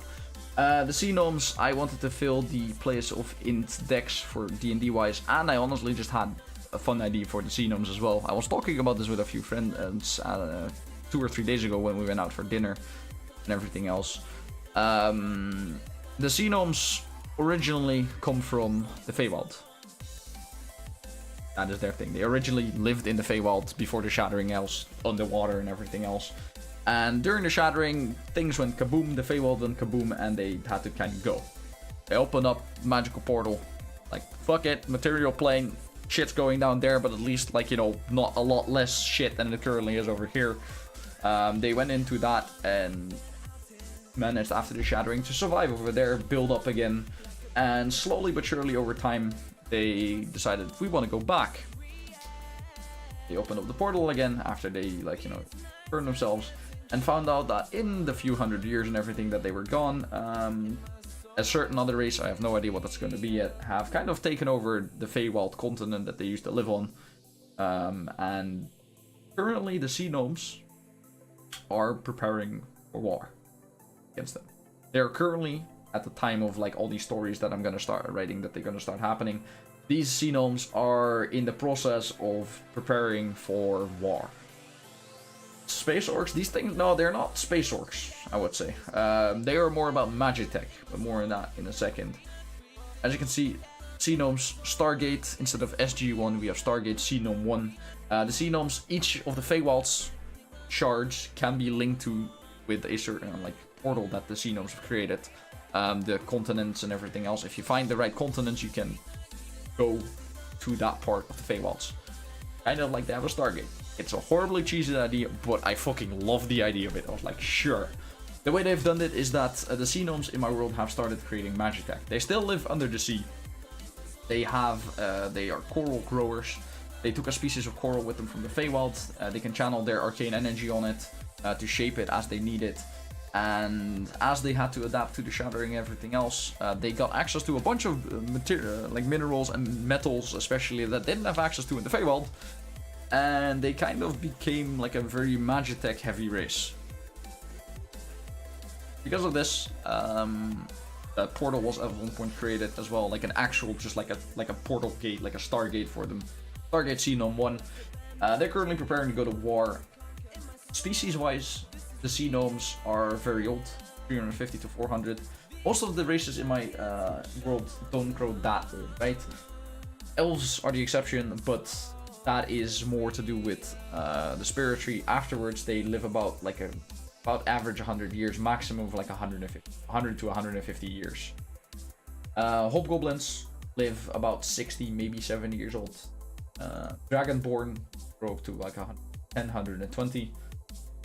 Dwarves 150 to 200-ish or so. Sarite about the same lifespan as humans, mostly because Sarite are genetically modified humans. But I'm gonna figure that out more next time that I'm gonna revisit this one. I have a bunch of ideas for them. I want to revisit this later. But for now, Sea Gnomes are the really old species. Sea Gnomes, unlike normal gnomes, Sea Gnomes in this world are kind of serious, kind of want to be left alone. They're kind of isolated. They really would prefer to be left alone most of the time, individually and as a species total. You still have your happy little gnomes and everything else as well in there, but they're definitely not standard. In fact, their alignment most of the time could be considered as lawful. They, especially after the shattering, things went tits up. They kind of had to listen and regroup and everything else. The ones that kind of just did their own thing and went out kind of never came back. Things are very strict over here. These things are also very, I guess, almost like a totalitarian regime most of the time, right? They're Sea Gnomes, but they're not the happy kind of shit. In fact, they're working for the state, for the kingdom that they have and everything else. And they're kind of just making magitech stuff left, right, and center. The beginning of magitech. It's not going to be like they have rifles or some shit, but basics of magitech. Instead of doing stuff like, you know, like magical water clock towers and everything else, these guys just have created like magical clock towers with magitech and shit. It's not like they have giant robot mech suits that are basically capable of blasting everything else out of the water, but they've started taking steps towards that at the very least, right? They're starting on it. They're finding ways for them to channel their arcane energies into weapons and machinery and other stuff. That's what the Sea Gnomes are. If I were to say, honestly, give the Sea Gnomes like another 1,000 years or so, and they probably have giant mecha robots walking around everywhere filled with magitech armor and shit, and blasting shit left, right, and center. But for now, they don't really have that yet. Currently, they're mostly just expanding territory under the sea. The sea is not exactly as competitive as you would expect it.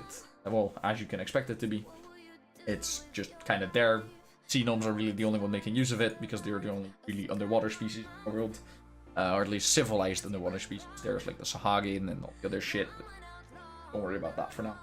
Sea Gnomes don't really have to contend with all the people on the overworld. They're just kind of chilling under the sea, building their stuff, keep growing their coral and expanding their bubbles. They have like air bubbles under the sea. That's a big thing where they live.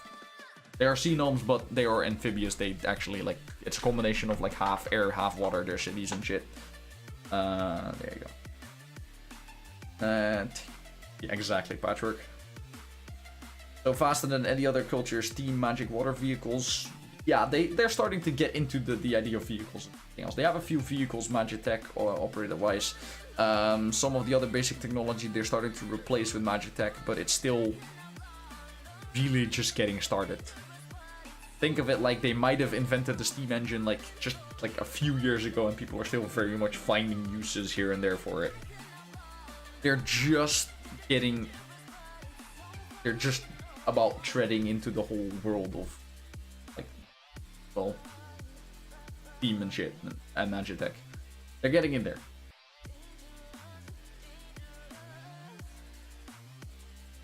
They are an ancient species though, and they are a lot older. Also tend to be a lot more serious. But, and this is the part where we're gonna be talking about this and we're gonna be writing a bunch of this shit down, is we're gonna be creating the species as we go. And this is probably the first thing that we're actually gonna do on this stream, like properly.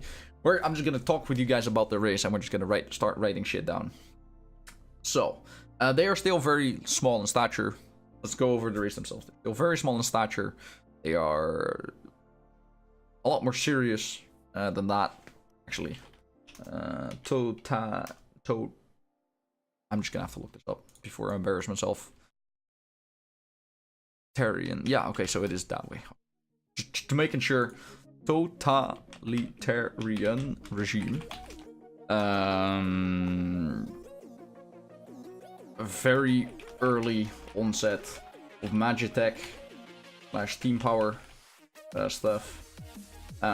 Basically just started figuring out how to apply Magitech to uses in daily life. Very early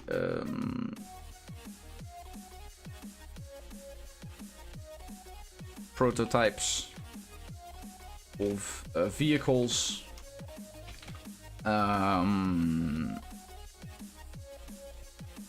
Let's see. I kind of like the idea of, like, you know, clocks and everything as well, but yeah. The Sea Gnomes are blue? Sure. Make them blue.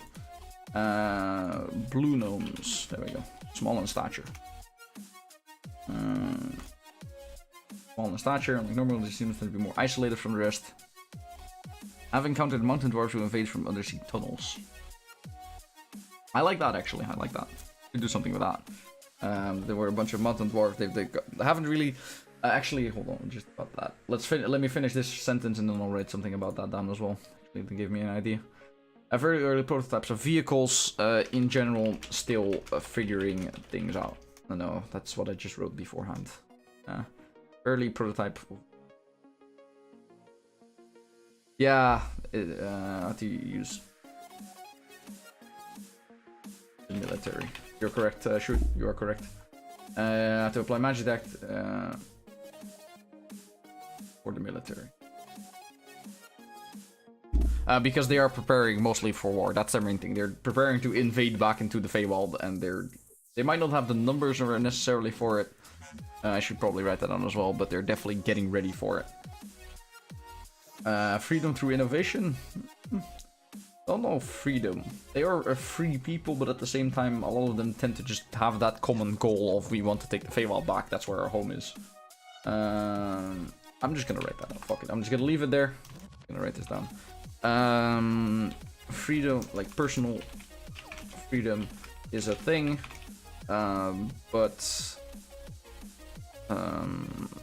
most Sea Gnomes share the common goal and desire to take back the Feywild,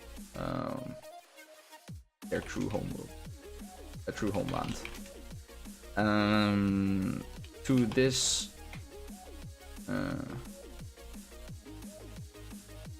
To further this goal, gnomes have started preparing for an invasion through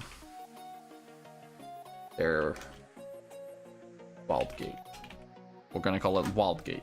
Alright, chat, there you go. Their wild gate. So they've got their wild gate set up, and now they're just preparing to go to start an invasion soon. What they lack in manpower, they hope to make up with in technological advances. I swear to God, I know how to type. It's not like I'm streaming for 10 hours today already.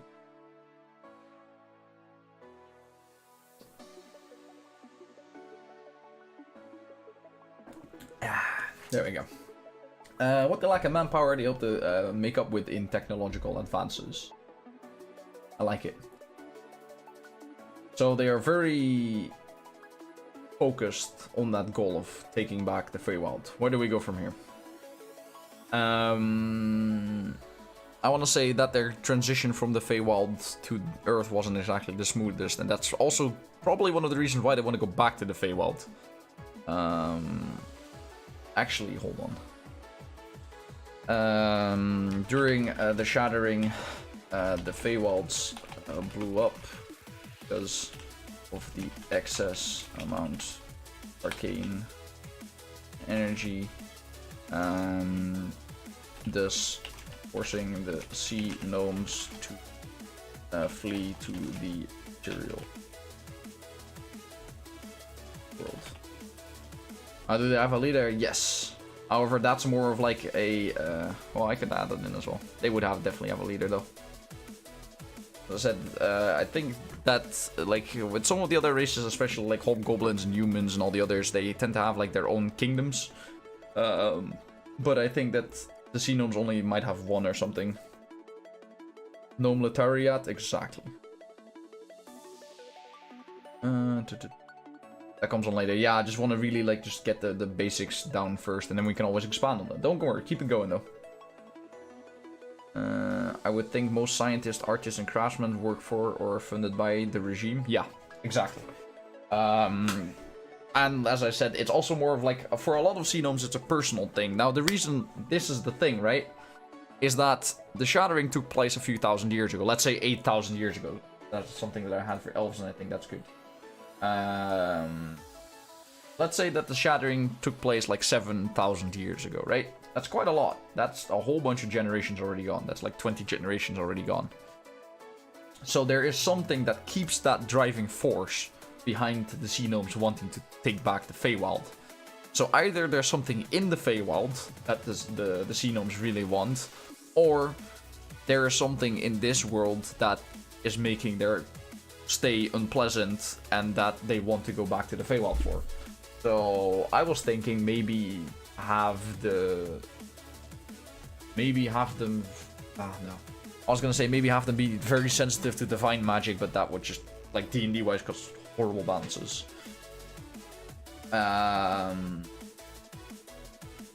But maybe there's something inside the Feywild as well. I was thinking maybe have, like, near the end of their life, have, like, the Sea Gnomes literally start withering away because of the lack of proper arcane power in this world.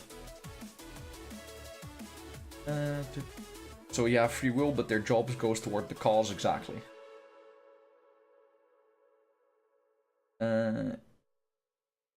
It was their fall of Rome, and now they're retaking Rome from the barbarians. I would say, on one hand, that is kind of what it is as well, Patchwork, but at the same time, you have to realize that 20 generations of things that drive to take back their homeland is gonna die down over time. Because for basically 19 of those generations, the material world has been their homeland. If it was your parents or something constantly going on about it, you might have had, like, that urge or something. But if it's like your great-great-great-great-great-great-great-great-great-great-great-great-great-great-great grandparents talking about wanting to reclaim their homeland, that might be a bit difficult. Keep in mind, it's 7,000 years. Make the reason unknown? Well, that's the thing, right? I would like to... This is... What we're doing right now, Satisfied, is we're building the world, not so much story reasons. Most of the stuff that we're doing over here, no one in the fucking world has a clue about. Little Johnny living the farmer life in one of the kingdoms in the kingdoms is not going to know about any of this stuff. But for ourselves, for story purposes, for D&D purposes, whatever, I want to have this stuff sorted out so that I can answer my own question on it. And then later down the line, I can always make a story out of it. And then, you know, at the very least, I'll know what is actually going on. There's not enough magic in the real world, and they have to use special machines to capture magic they can live off of. We'll go back to little suggestion space orcs. Space orc. That one space orc. Little John is a bit derp. Well, no, but Little John is just living his farmer life over there and has no reason to know about the Sea Gnome Empire halfway across the world living under the sea and about their, you know, their dark history of thousands of years and the fact that there's a reason that they want to go back to the Feywild. In fact, John over there probably doesn't even know what the Feywild is. He's just there like, crops are growing pretty well. Hell yeah, brother. Alright, there must be a reason why they want to go back to the Feywild. Because that drive, that totalitarian regime and everything else, and them actually volunteering to work for the state to take back the thing, there must be a drive for that. Either for the commoners and everything, that could be filled with propaganda or some other shit. But even then I would say make it something personal that every sea gnome can feel, can know, knows what's going on with it, right?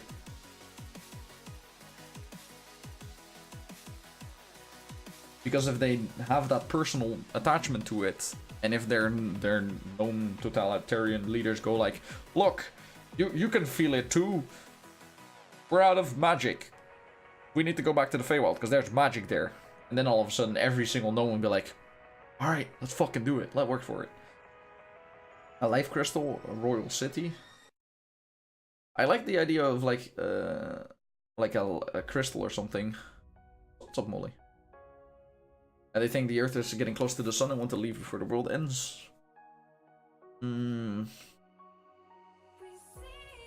How about the region they live in is plagued with natural disasters like earthquakes? Well, the problem is at that point they could just move to a different spot in the material worlds.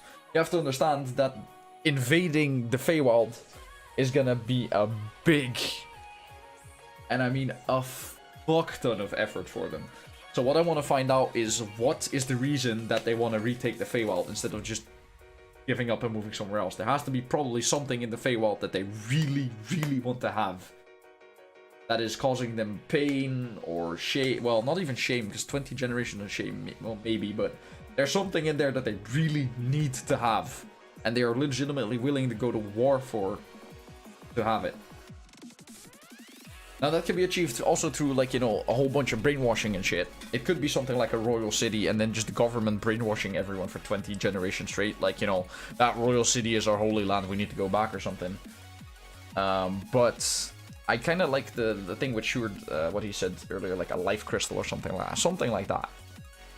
Now, these things are already arcanely charged, right? In this case, intelligence and everything else. Or at least they can channel arcane energy. Might not be like arcanely charged, but they've been around magic for literally like thousands of years and everything else in the Feywild, and they came over here. They never really lost that knowledge of how to weave magic. They're intelligent species. They know how to use magic. So what if there is Sea Gnome factories? They could rebuild that though. Hungry for power? I kind of, honestly, I think it might just be something like that, because they are ready to getting to invade. They're willing to invade something and kick out the other species to kick them out. So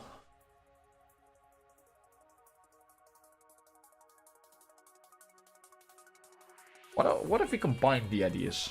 What if there was like a crystal, a mana crystal, that was bestowed upon by the gods or like, you know, a really talented sorcerer or something? There was a mana crystal that is housed in a temple somewhere in the Feywild. When the shattering took place, they couldn't take the mana crystal or anything with them. It was too big, too large and everything else. But being near the mana crystal for a sea gnome just fills them with vitality. Instead of living 350 to 400 years, how about they live like 500 to 1,000 years? Their magic becomes a lot easier to weave and everything else. Maybe something along those lines. There could be like a whole bunch of drawbacks of not being close to the crystal, or like a whole bunch of positive stuff for being close to the crystal. And that thing, that crystal, that artifact is in the Feywild. But what if we change it even more? What if we make it so that instead of them just fleeing during the shattering, what if there was another species, maybe even of gnomes, but at the very least another species that views that same artifact also as a relic? The two of them, however, do it for the exact opposite purposes. So while it might feed the gnomes with power, the other race is using it to weaken the gnomes. The Sea Gnomes were in charge for a few thousand years and everything else. And then all of a sudden, during the shattering happened, the other species took that opportunity to take control of everything else, flipped the crystal, making the Sea Gnomes weaker and the other side stronger. And because of that, the Sea Gnomes ended up fleeing to the material world and closed the portal. Now they have the technology to open the portal again, but they need to get that done. Wouldn't that make the other species gnomes? It doesn't have to be gnomes, but having another species of gnomes would be useful. Like, would make sense. Why wait 10 generations and if it's that important? Shouldn't there be a recent event that makes them go back? Like, as we trying to destroy the stuff they need? You raise a good point, Cranes. You raise a good point. There must be something. We need two things. I like it. We do need, so we need a reason for them to go back. Long time. Like, you know, something like a need overall. And a short term, like a long term reason for them to go back and a short term. Long term reason and short term reason. There is a long-term reason for them to go back. I like the idea of like an artifact that's split between two races. Sea Gnomes were the overpowering ones for a while. The shattering like at that point caused the other types of gnomes, another type of gnome, to take control of the artifact and flip it around, take control of everything else, making the Sea Gnomes a lot weaker and the other gnomes a lot stronger. That's a long-term reason, but then in the short-term reason, there needs to be another reason why things are hurrying up or why they're getting ready to invade again. They've only just made a portal device, or they're close to making it. Well, they've just made the portal device, I can agree that, but even then, you would expect that they've been either preparing for a while or something else. Or maybe let's add a bit of fire under their asses. Best way to describe it. Let's put a little bit of urgency behind it. There's something currently going on that is driving these gnomes to push in there. They need to get out of that, like the material world right now, because there's something coming after them. There's something going on with them.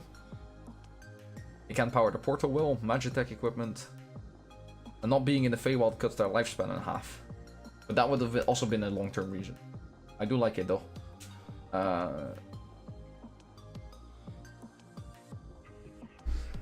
The thing that made them unable to return right away after the shattering will be the other race shielding, making invasions and now the shield is fading. The Kraken. Do they need Magitech or no? Magitech is a force multiplier for them. Is it a necessity? I would consider, since there's not many of them compared to some of the other gnomes and everything, or like the other gnome races, the Magitech is a force multiplier for them. They might not have the same amount of people, so instead of, and like especially now the same amount of power because of the artifact switching, so now they're using the Magitech as a force multiplier, so they can take over and invade even though the others have the artifact. But there needs to be something going on right now that is putting fire under their asses to get it done soon. Maybe even cause the Sea Gnomes to, like, you know, start making frantic, panic decisions at times. I want them to be in a hurry to get the invasion done at one point or another. They're just building up. Maybe that's why they start interacting with the other races finally. Is that they've found either a weakness that might be closing soon, or some other shit. They're starting to interact with the other races. They're starting to send Sea Gnomes and everything outside of their borders to interact with other species and other kingdoms. Maybe they, you know, need a whole bunch of steel or some shit, and it's like, we can't produce enough steel of our own. Let's go fucking declare war on that empire over there and steal all their steel.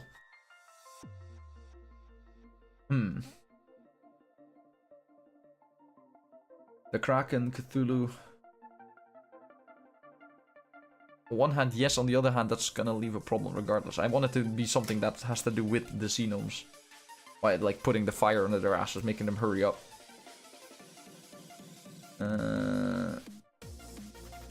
Maybe they've been okay with living in the real world, but they've learned that the other gnomes are planning to attack them. At that point, they would be preparing to defend, though, not so much invade.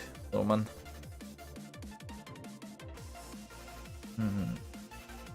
Then again, it doesn't have to be the whole artifact reason, right? But we just... What do we want and what do we need? We should start writing this down so we can come up with some shit. Also, Fan, thank you very much for the follow, dude. Alright. Long-term reason to invade and a short-term reason. Okay, so we need a long-term reason for the Sea Gnomes to invade.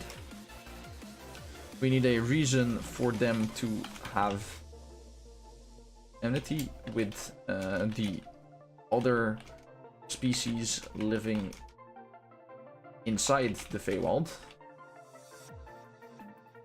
It's an invasion, after all, not an exploration. So there's another species living there, they have to invade it. And a short-term, like a reason... Oh. A fire under their ass. Their ass. Something is changing or happening that causes the gnomes to be acting with a lot more urgency. Yo, see you later, life. Have a good one, dude. Be well, man. Live mana crystals in the Feywild, short term, whatever is attacking said crystal. That could be a good one. That's actually a really good one, Short. That there's like a life or a mana crystal or something, and that thing is currently being drained by the other species.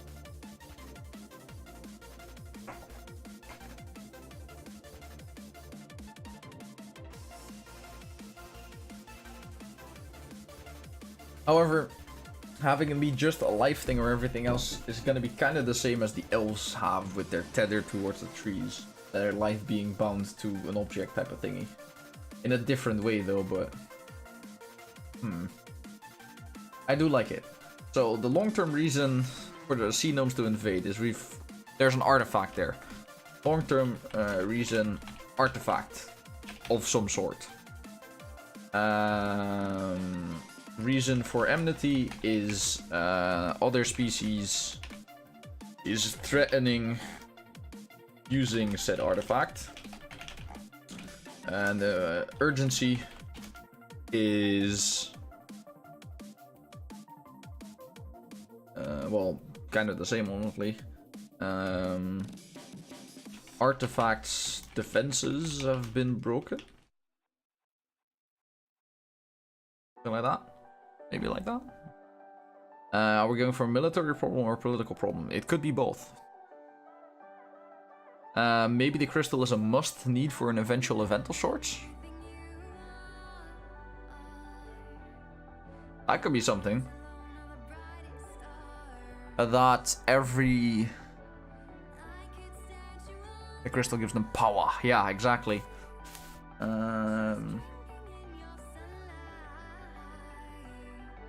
That whole lawful duty thing, right? That whole lawful alignment thing. What if there is a cataclysmic event that takes place every 10,000 years? The Sea Gnomes are an ancient species. Fucking terribly ancient. That artifact that they have gives them enough power to either seal something away every 10,000 years or prevent something from happening every 10,000 years, right? A cataclysmic event, probably even worse than the Shattering.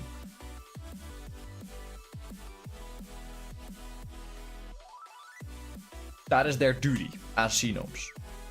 What if they lost control of said artifact and now they realize, like, after a while, like, oh shit, this is us. We need to get that fucking artifact back. Awakening of a god or something? Bahamut, Ragnarok, gods. I mean, if we wanna have a creature that comes back every few thousand years and everything, right? There's really only one acceptable creature in D&D. And that will be a Tarask. The Sea Gnomes, the small little Sea Gnome people, are there to stop a Tarask from resurrecting every 10,000 years. I kind of want to do it. I kind of like the idea. It gives them enough power to seal the Tarask back up again. There's some omen happening and they realize that it's their job to stop it. Yes.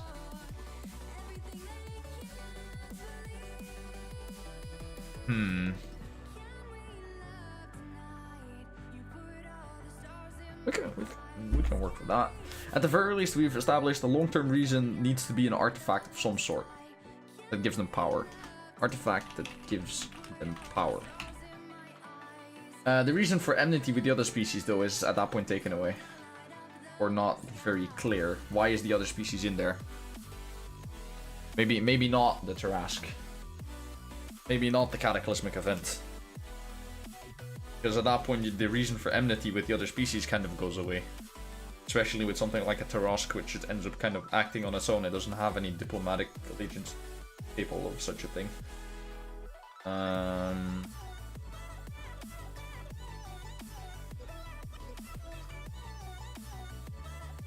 Maybe the other guys are just evil dicks. Tarask worshipping space orcs. You people really want me to make space orcs, don't you? God damn it.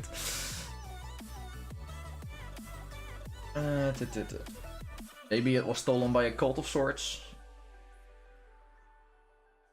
Could be a thing, but I think I kind of honestly I like the idea that we had previously a bit more about two races vying for the same artifact for some reason, right?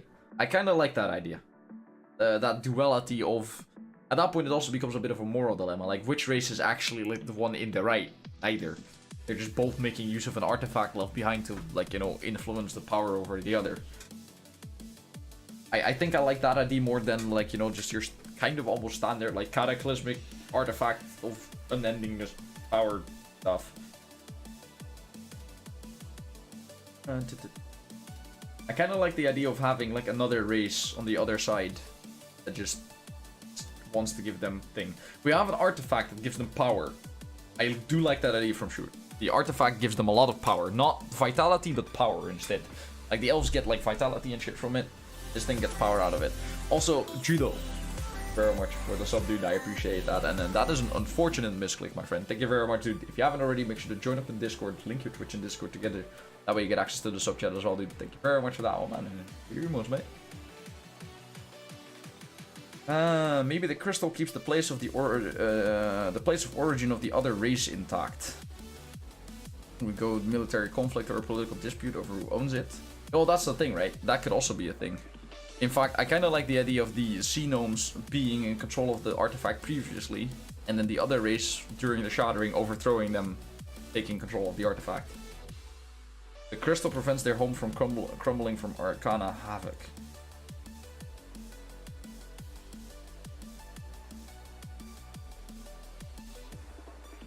I do kind of like something about that. And the place of origin of the other race.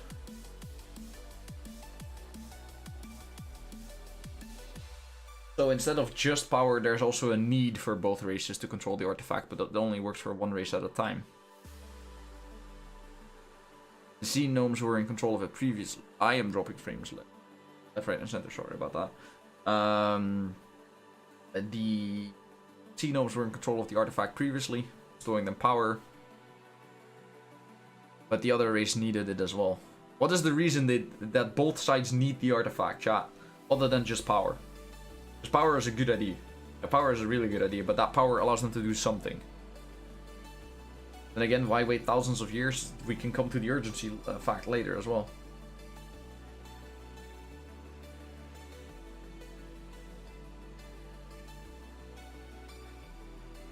I read a book once where people were living on a floating island and had to harvest the crystal to keep the island heavy enough to not just float off.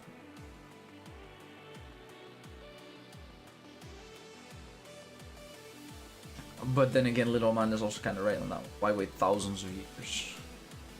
This is a difficult one, but I like the ideas throwing out though. Allows them to be the boss of the other race, exactly. I do like that one. The Sea Gnomes have fled all together. While the shattering was happening and there was chaos and everything else, the Sea Gnomes fled. Basically making the other race unable to control them. They're not in the Feywilds anymore. But at the same time, preventing the Sea Gnomes from going back to their home. Just a big ass tug of war, exactly. Now the Sea Gnomes have come back. Or they're preparing to go back, and in this case go back with the use of Magitech instead of just magic. Because just magic, the other race has the artifact now, would straight up win. But with Magitech, they can actually try to fight back at it. So the reason for enmity, as Schurzzo put it, just a big ass tug of war with the other species. Whoever holds the artifact holds the major card to win. It is the other race. The other race is now under attack from a third source. I like that. However, the reason of enmity must go bigger and better than just a war. At that point, I would say. Original gnome races and attacking space orcs. Goddammit. Fucking space orcs, dude.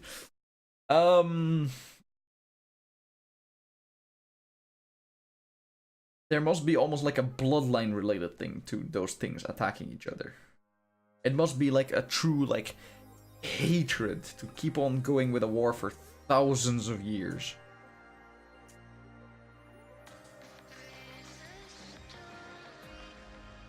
Maybe the gnomes have a godlike leader, an emperor of sorts.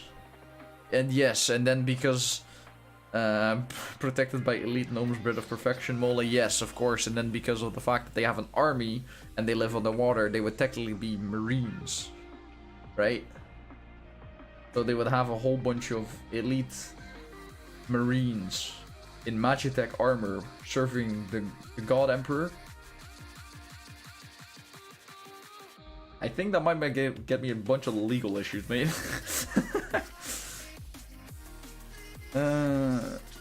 What about a family that's split and now fighting about who owns what? So just two factions of Sea Gnomes fighting it out. So it's actually ideological differences. Actually, okay, how about this? Both of the they're both Sea Gnomes. One side used to worship a certain god. The other side used to worship another god. Those two gods, maybe even twins, gnome twins. And they then created 8 artifact power, except one side of the faction was like, no, this is our power now, and we're gonna control you guys. But at the same time, the other faction was like, oh well, then we'll do things from the shadows and basically organize a few thousand year-long rebellion slowly but surely. And now that during the shattering, the other Sea Gnomes came in and were like, oh shit, we've been organizing this rebellion and everything, and you know, fuck that. Now is our time to strike. And then they take over during the shattering while it's happening. They take over, knock these Sea Gnomes out. So this is all of a sudden it became a lot more a religious thing with the Sea Gnomes. They are just having a very giant civil war. Reason for enmity: just a big ass civil war created through the difference in religion. However, the gods aren't around anymore. So the artifact is the only thing that is there for their, like, that remains of their god. And the filthy heretics over there have got the artifact now. Long-term reason for war. Artifact of religious importance. That increases power of Sea Gnomes. And would you then get 2 different subspecies of Sea Gnomes? Probably, because of thousands of years of difference being in it. Captain Sea Gnome Civil War. If they were sharing the artifact at some point, they had a sort of catalyst for conflict or something to get into conflict about. Yeah, they need something that caused the war to happen at first. Also, what's up, Gert? They need a catalyst of that war. What caused the civil war to happen? Was it one god that bestowed an artifact? Were it two gods? We already have twin goddesses, actually. And I'll talk about that after all of this. I kind of like the idea of it being a singular god, but just a different thing happening with it.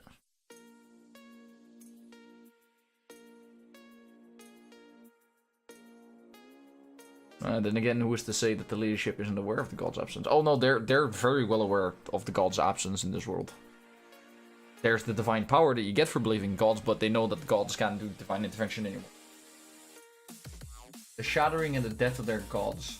Tensions were rising during the thing. There were two primary religions that came about in the Sea Gnomes. Two religions that came about. Tension started rising. Who is the actual god? Who is in the right? Both of them had elements of that core religion that were both in the right, but they had different views on it. One was like, we must do this, and the other was, we must do this. They started clashing. And then one side started winning a bit.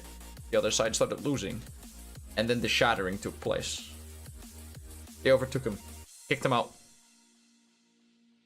This is hell interesting, but I'm off. Good luck. Yo, see you later, Sjoerd. Have a good one, dude.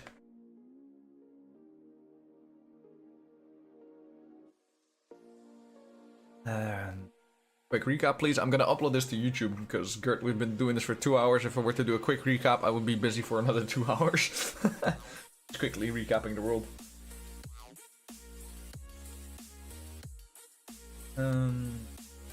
It's just turned into a 35-person brainstorming session. Honestly, that's what most of this stuff is gonna be, man. That's what most of this world building. It's good practice though. I'm loving it, man. All right, we need to take a step back because we're now throwing around a bunch of these again. I like the ideas of it both being Sea Gnomes. There was an artifact of power there, religious importance, that's sparked as the catalyst. But that's the thing.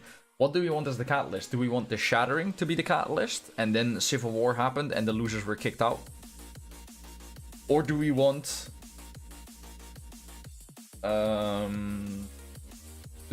the artifact to be the catalyst, and then the shattering shifted the power balance, and then kicked these Sea Gnomes out? We have two options there. Both I think are valid options. If you go with the first example, that the shattering was the catalyst of the war, that, you know, tensions were rising, then all of a sudden you had a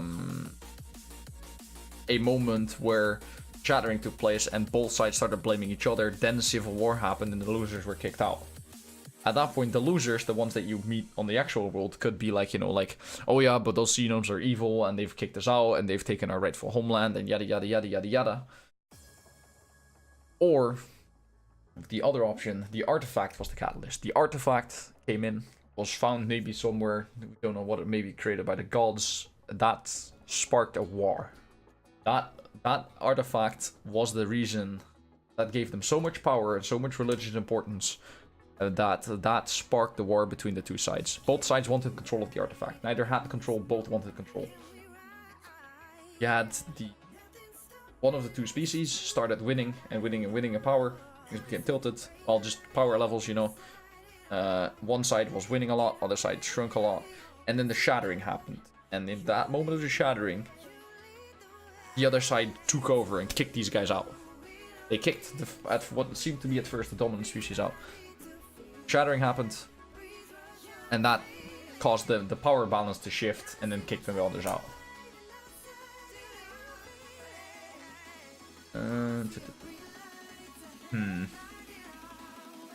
Yeah, they're still cracked up to 11 TG, don't worry. I'm so amazed about all the stuff I've been watching for a while, even though I have no idea what it's about. Best, hey, no worries, dude. If you have questions, don't be afraid to ask, man. But basically, we're just building our own fantasy world. We take inspiration from a bunch of places. A lot of the inspiration is from Dungeons and Dragons, but if you've never played that, don't worry, dude. Just sit back, relax, and if you have questions, don't be afraid to ask, dude.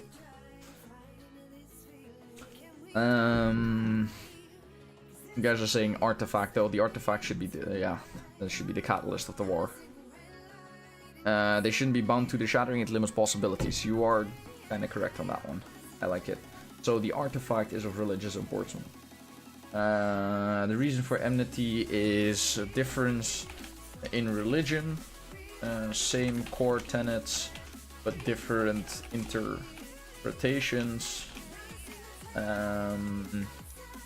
Artifact came into existence, sparked the religious war between the two. Alright, so we have that. Then this war happened, one of the Sea Gnomes was kicked out through a variety of reasons, and then everything else as well. I'm ending off, and if I watch the video and it doesn't contain space orcs, I'm going to be disappointed. Well, shit too. Come on, man. Alright, what is the urgency for this? What is the urgency? What is the reason that instead of just waiting for the gnomes to just kind of like, you know, just get more power and everything else and then invade their homeland back and reclaim the artifact? What is the urgency? Why is there a fire in their ass? What is the spark that is currently causing them to act hastily, maybe even a bit irrationally? What is the thing? Urgency. God. Urgency. Go see you later, little.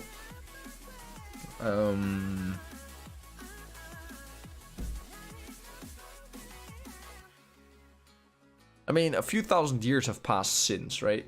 The artifact is starting to decay. At that point, the other side would also be in a panic. Kraken invasion. Don't think that works. Also, what's up, Lobby?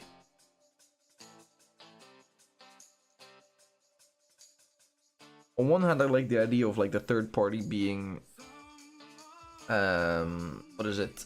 The other party being in trouble and therefore them seeing a chance to strike back. But at the same time, I think it would be better if something was happening to the artifact. Because that is the only thing that I can think of that would really get their asses in gear, and maybe even like, you know, a little, like I said before, a little bit irrationally and everything, and just very hastily. We're turning this into a war over resources instead of a single holy artifact. Well, I kind of want the war to be over the holy artifact. The reason that it became more of a war of resources type of thing is that the Sea Gnomes that were kicked out were very weak in power. Well, they had to adapt to the shattering and everything. So they ended up having to build a kingdom out of nothing, and then figuring out, like, you know, how they're gonna do that, figuring out a way, like a portal back and everything else. I still like the idea of a failed experiment beyond the gnomes' reach over power or knowledge. They bamboozled themselves. The artifact is generating a resource.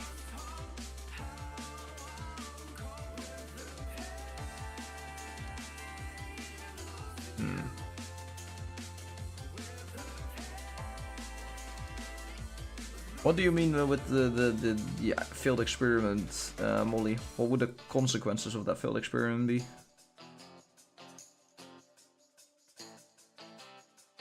Because on one hand, I kind of like the idea of, like, I'm liking the idea so far, but maybe religious importance doesn't fit the gnomes, maybe. I would see that much more happening with the dwarves, the elves in this case. Maybe not so much with the Sea Gnomes.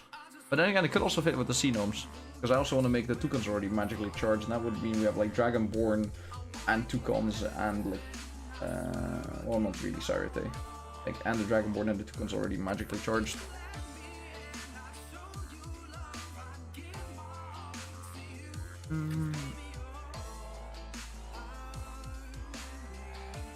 Generate a magic substance that can only be obtained through it. At the very least, we all agree that there needs to be some sort of artifact. I wanna keep it open. Let's take a step back. Let's take a step back. We need to do that a bit more. At the very least, everyone here so far likes the idea of 2 factions of Sea Gnomes going to war with each other. You can agree on that?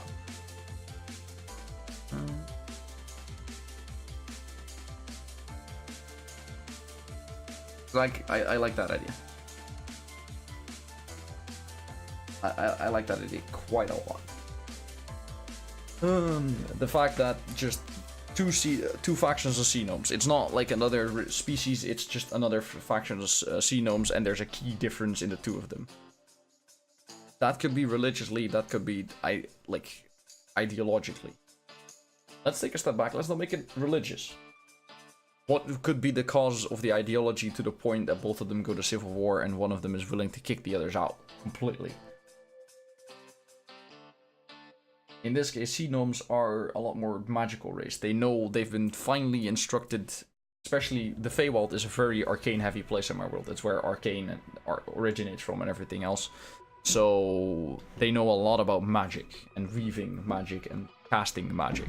That's why they have a lot of intelligence and why they make great wizards and shit, because they know a lot about magic as a species. They've done a lot of research on magic. So instead of it being religious, what kind of magical reasons can we come up with? What kind of reasons for magical ideology could we come up with?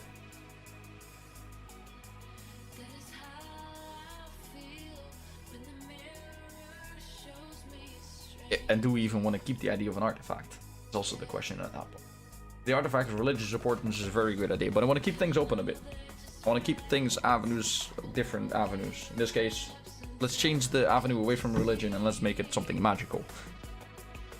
Forbidden magic. Could be a thing. Is song request open? No, not at the moment. I am currently listening to a bunch of copyright-free music, so I can upload this on YouTube later. Necromancy? I like the idea of forbidden magic though. Forbidden magic, I'll look at it after stream if you don't mind, Lex. How to artifact or use magic. Don't use malicious or with others that cause political tension.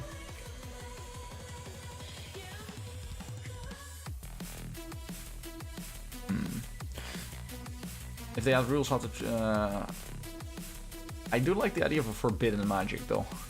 What if one side thought it was completely fine to use a certain type of magic and the other side was very much against it?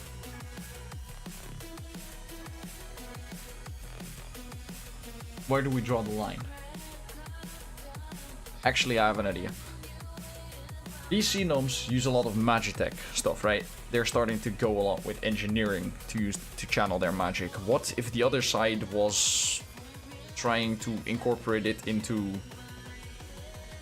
bio-organics, right? What if they were like, we're gonna implement our magic and everything, we're gonna start embedding it into our flesh, we're gonna start making like golems out of flesh and everything else that are arcanely charged. What if they necromancy as a part of it as well? We're gonna use the undead and their bodies as avenues, ways to use magic. And the other side was, no, this shit wrong. You guys need to like take a step back and figure that shit out. That shit ain't right. I think I like that one. That way you also have a background of why the Sea Gnomes in this world are mechanical and stuff, like why they're working on Magitech. Is because that's, well... Okay, hold on. Long-term reason. Reason for enmity. And the urgency. Alright. Reason for enmity is different ideology. It came to uses of magic. One side wanting to necromancy, golemancy. Is that even a word? Probably not. Golemcraft, golemancy. I don't know.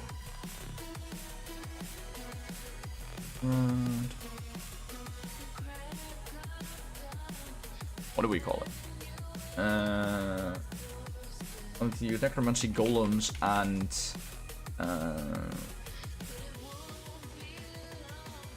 other magics to advance the use, to advance the One side was wanting to use necromancy golems and other hidden magics. Advance and gnomish race. The other side wanted stick tradition, more avoiding desecrating the dead and leaving living as is. Well, not the stick to avoid desecrating the dead and leave the living as is.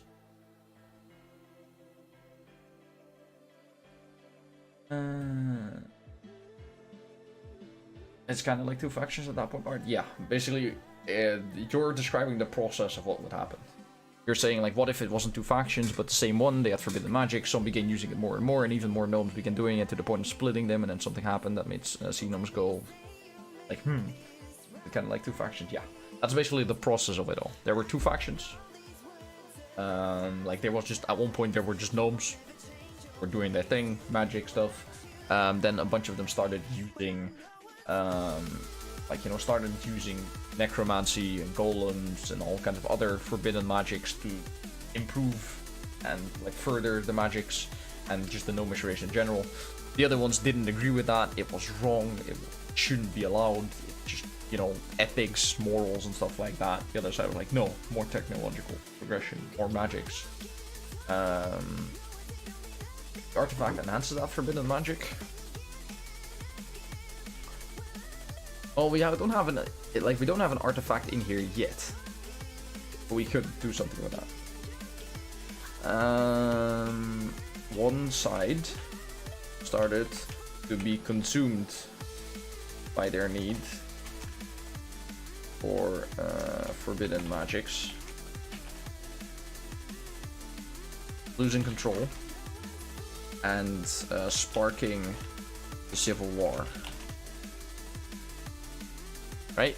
One side started getting into deeper and, like, you know, deeper into the rabbit hole. They started getting into like more and more forbidden magics, and part of the forbidden magics is that it starts messing with your mind and other shit. And that side's just, they just got batshit insane basically. They started doing all kinds of, like, really nasty shit and everything else. They lost control, sparked the civil war. These ones were winning, the good guys in this case, I guess. That's, well, okay, step back.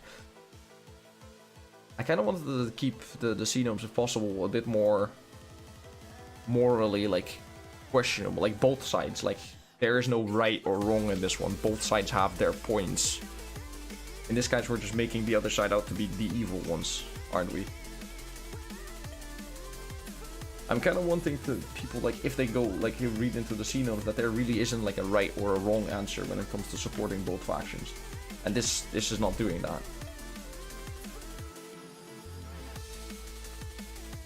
Let's take a step back. How are we gonna fix this? Maybe the artifact in their own set of morals. Well, that's the thing, right? I wanted to have that set of morals. Like, both sides are correct in this case. How can we do that with magic?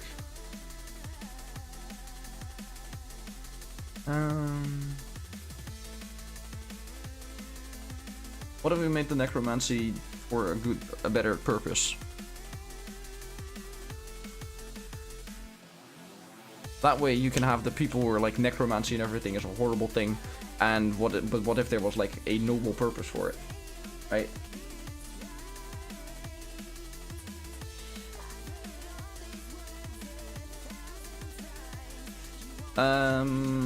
Let's say that the gnomes found a way to reverse the aging process through necromancy magic,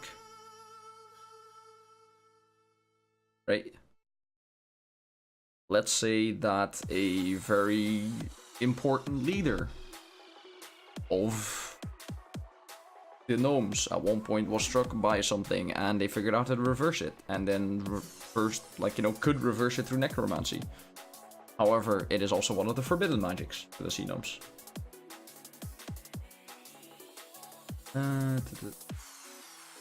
All of a sudden, it becomes that moral quandary of like, you know, do we save the king? Or do we save whoever, the emperor or that person? Do we save all of the people dying? Let's say that they found a necromantic... Actually, yeah. Let's say they found a necromantic magic that makes people immune to disease. But also consumes a bit of their life force.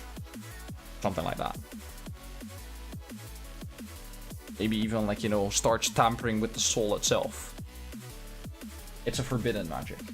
It makes you immune to disease, but it starts tampering with the soul. It doesn't have to be a good or a bad tampering, but it just tampers with it. At that point, you get the question, like, the moral questions of the soul, right? Is it right to tamper with someone's soul? And a lot of the gnomes were like, no. But a lot of the gnomes were also like, yes. Because, you know, we're saving them from disease and death, basically. So what if, like, you know, their souls get a little bit tampered with? Not like we're deleting their souls or some shit, we're just tampering with it a little. All of a sudden, that becomes a moral quandary. That becomes a thing of, like, which side is in the right here? That depends on the person. Is it a bad thing that they're, like, you know, using necromancy to prevent all diseases? Some people would consider, yes, that's an incredibly bad thing because your soul is going, like, you know, is being touched and tampered with, and that's not allowed. And a lot of people would be like, yeah, but you're saving someone.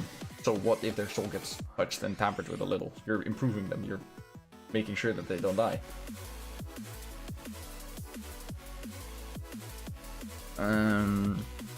Necromantic magic that prevents disease, but tampers with the soul. Population got hit by a plague. Magical plague. Population was hit by a magical plague. One side wanted to use it at the cost of missing people's souls. Other side refrained from doing so. Tensions rose. Not much time to think. Civil war erupted. Go with that. Something like that. It was just a different ideology when it came to uses of magic. Someone found out some necromantic magic that prevents disease, but tampers with the soul. In this case, there was a magical plague that caused tensions to rise. Things started heating up. People were dying left, right, and center. Do we use it? Do we use it not?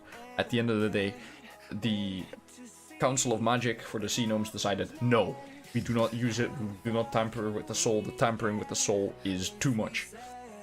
People who lost family members to the plague, people who lost, like, you know, family, loved ones, maybe even had the plagues themselves still somehow, enraged. They were like, I don't want to die, fucking fix me. Right?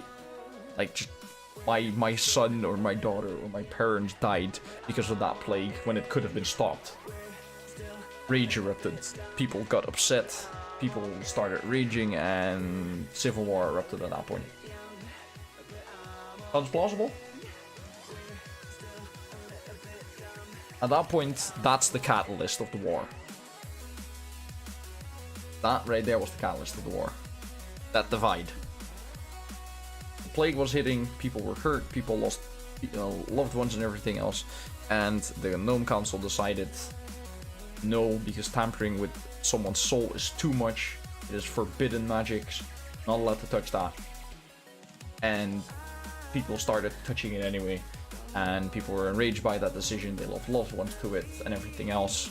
They lost faith in their, like, you know, council and everything else. They were like, you know, the council is basically letting me and my loved ones die because of their morality. There you go.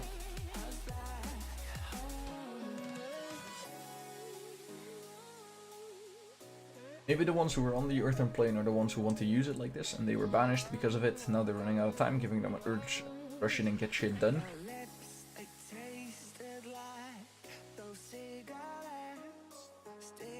Could be a thing. Actually, I like that idea. It's not the the traditionalists that were kicked out, but the plague, the plagued ones who were kicked out, the people wanting to use forbidden magics, which includes magitech, right? Automated magic. I could see that being a form of forbidden magics. The ones who wanted to use it got kicked out during the shattering. They were like, no, get out of here. And the urgency that's coming back is the fact that symptoms of the plague are starting to rise again within their populace. Symptoms of the plague are starting to come back. All of a sudden, they've been kind of living their own life. Thousands of years on the material plane, everything is fine and dandy. They're like, fuck it, whatever, we'll just do things over here. But that sense of urgency is back because the plague is coming back, and they need something in the magical, like in the Feywild, to stop that plague. They need an artifact to be able to start curing it. Okay, we'll see you later, Satisfied. Have a good one, dude.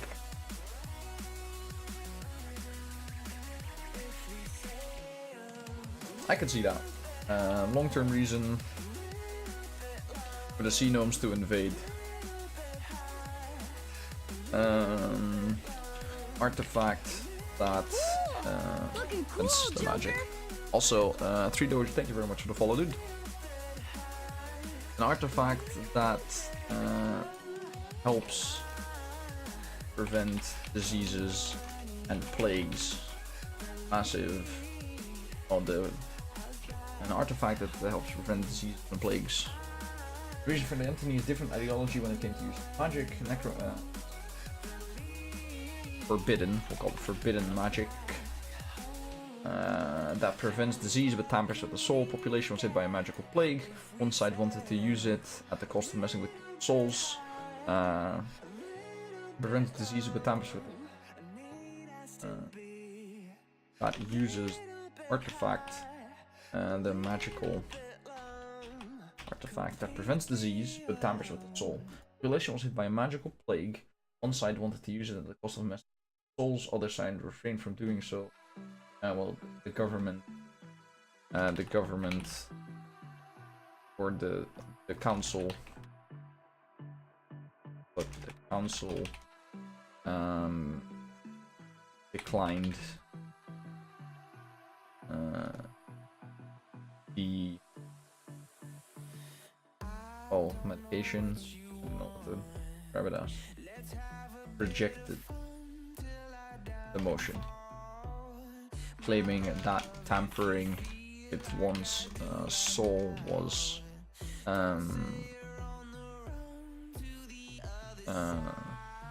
out of their moral boundaries. I think was not a decision they could make.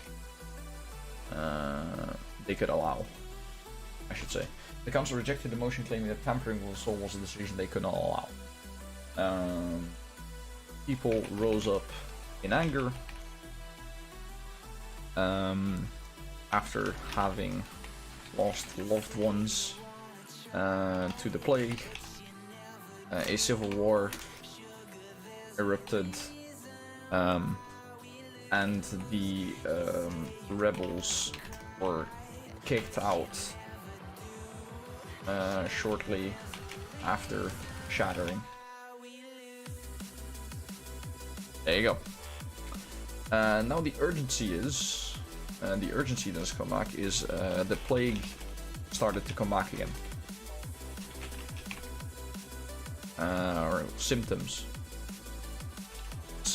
of the plague, of the return, the magical plague started to surface again. And the gnomes are panicking because they need the artifact themselves alive as a species, but the artifact is currently under control of the Sea Gnomes residing in Feywilds. There you go. Gnomes are panicking because they need the artifact to keep themselves alive as a species, but the artifact is currently in the control of the Sea Gnomes residing in the Feywilds. So, all of a sudden, you have a lot of backstory to these Sea Gnomes. We have a lot of them. We now know the reason why they're going to war.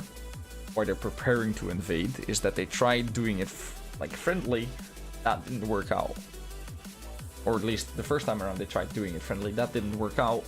Relations with the other Sea Gnomes have all been cut off for thousands of years. The Sea Gnomes in the material world in Ilara were kind of happy with it. They were like, yeah, sure, whatever. Alright, fine, we'll just live our lives over here. We survived the plague. We'll be fine.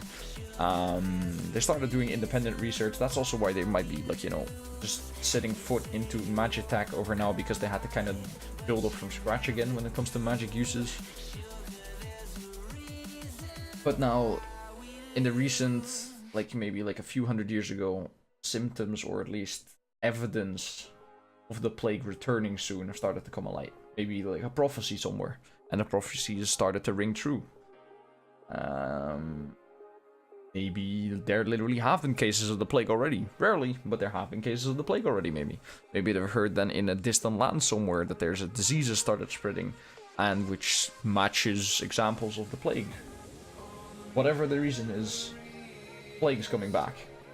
Or at least the Sea Gnomes are convinced that the plague is coming back. And the only thing that they know is that their ancestors at one point or another had a big-ass ancient war. That's why they're outside here, and that they have a magical device, a magical artifact that helps prevent diseases and plagues. That would prevent that magical plague as well. And to stop them from dying to it, they need to do that. So currently they've been preparing for war. The urgency is, and that is something that I can control as, like, you know, with stories and everything else, is how urgent is the plague becoming? The moment that, you know, the plague reaches their borders or some shit like that, they start panicking. The moment people start getting infected in their borders, people start panicking. The moment that the first sea gnome dies within their borders because of the plague, shit is going down. And I think that's a very good idea. It still keeps the magical aspect instead of the whole, like, religious aspect, because that felt kind of weird. Magic, arcane, like, arcane and divine in my world are opposites of each other. So the fact that the arcane sea gnomes in the arcane Feywilds all of a sudden were looking for divine guidance was kind of... felt kind of weird. With this one we have an arcane reason, in this case a magical plague. If there's ever going to be a magical plague, it's going to spread through the Feywilds, because that's where magic in my world comes from. That's where the arcane comes from. So all of a sudden we have a reason for the disease, for the plague and everything to happen. We have a backstory to the Sea Gnomes. We have that moral quandary of, do you just let the plague happen and people die? Which sucks, but at the same time, if you try to prevent it, you're going to be tampering with people's souls, which is also a major moral quandary. At that point, neither side, I would assume, like, at least for me anyway, I feel like neither side is the bad guy. They're just two different factions that clash over something that cannot be resolved peacefully. They're diametrically opposed with their opinions and their ideologies, and now for one side there is an urgent matter that needs to be taken care of. In this case, the plague is, or at least they believe that the plague is coming back. So they're, you know, if peace and talks and everything don't work, they're gonna have to go through forcefully. So they're getting ready to invade the other side. I think that's a good thing. Alright. We have a few things to finish off though. I would kind of like, if possible, to finish off the D&D side of this thing as well. Get the stats going and everything else, and then we should be good. Alright. So we have this written down. We now know this. We have a backstory for them. We have a future set for them. They know what they're doing in the future. We have the backstory. We have the culture around them.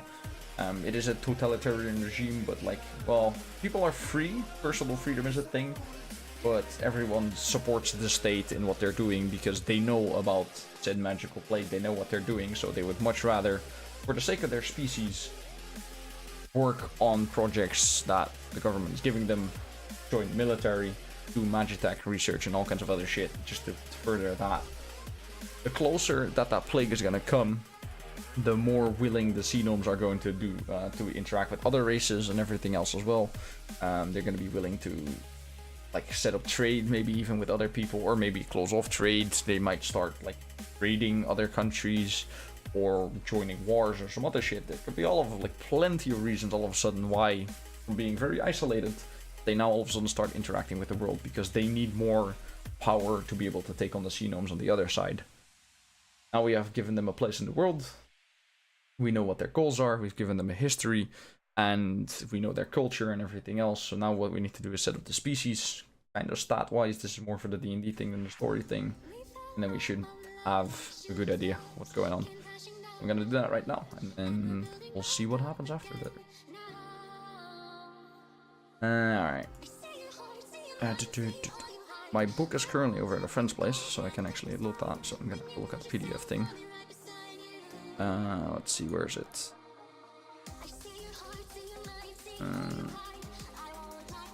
I'm just gonna look at the standard gnome race in this case and see what, like, in this case is with D&D stuff. I'm gonna look at D&D shit to just add stat box to them. Maybe see if there's like a few things here and there.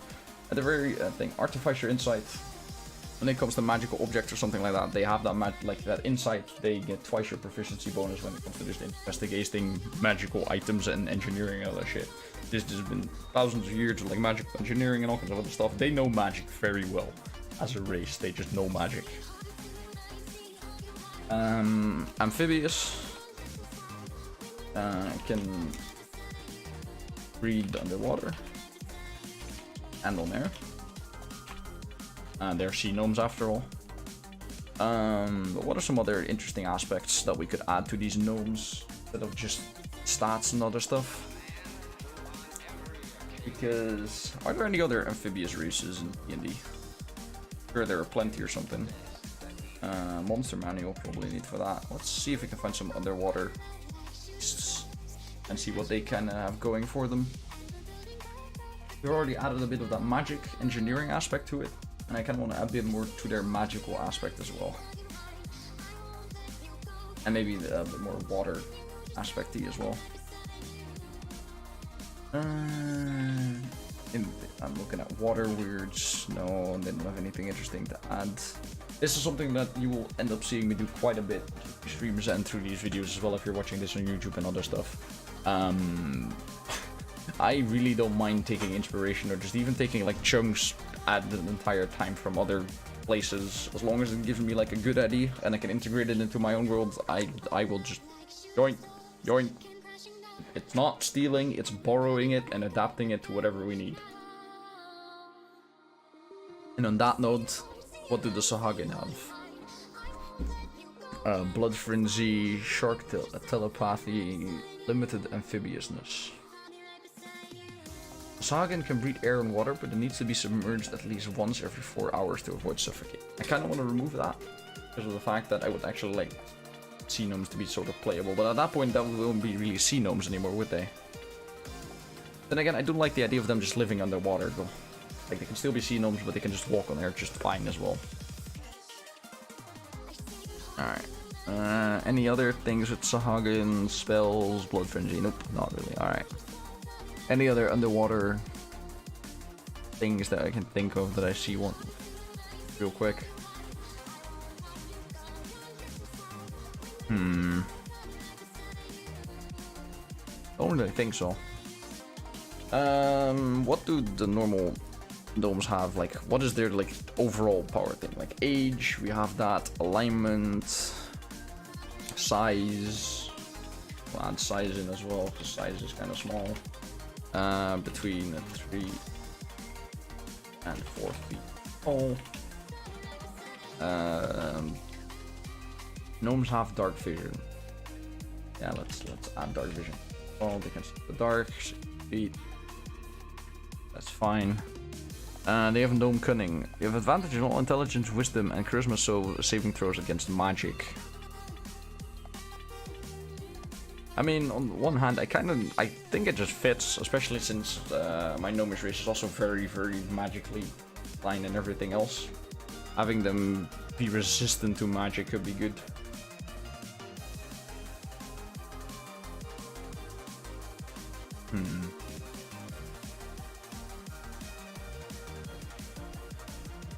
I wonder what I can improve with this. it makes sense, but at the same time, it doesn't really feel like it. Like that just feels more like a stat buff instead of just an interesting aspect to add to them. Like the Artificer Insight, I like that because it kind of defines gnomes as gnomes. The fact that they are very good at magical engineering and stuff like that in this world. That Artificer Insight just gives them that. The Amphibious, the breathing underwater and air, gives them their like water background, the fact that they live underwater. But I kind of want to see if I can add one more thing to them that really showcases their magic, like, something that makes them really good at magic, something that showcases the fact that they have just thousands upon thousands of years of experience as mages and as a magical society. But how would I add that in? I could give them an innate spell. I've done the same with elves, give them an innate spell, and even in basic D&D I think forest gnomes have a basic like a spell that they can add as well. What kind of spell could we add in? What kind of spell would that be? It'll be like a cantrip type of thing in D&D terms, but just in general. I mean, mending is an easy one. Mending is a transmutation spell. It just repairs like a single brick or tear in an object. Would help a lot for a civilization like that, just being able to just magic and just mend something. Not create, but mend that way. They still need blacksmiths and other shit, but they will just happily just repair something. Transmutation. Look at transmutation. Transmutation cantrip. Mending, magic stone, message, earth, Asian, sour, shape water. Shape water is a transmutation spell, and I mean they're literally there to shape water as a sea gnome. That would make sense, right?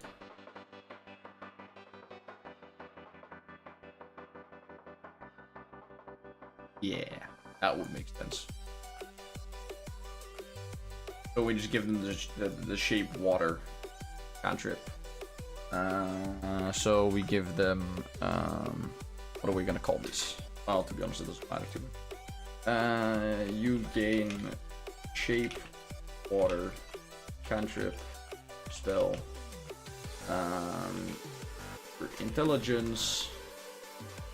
What the hell are you doing? Intelligence. Spellcast. There we go.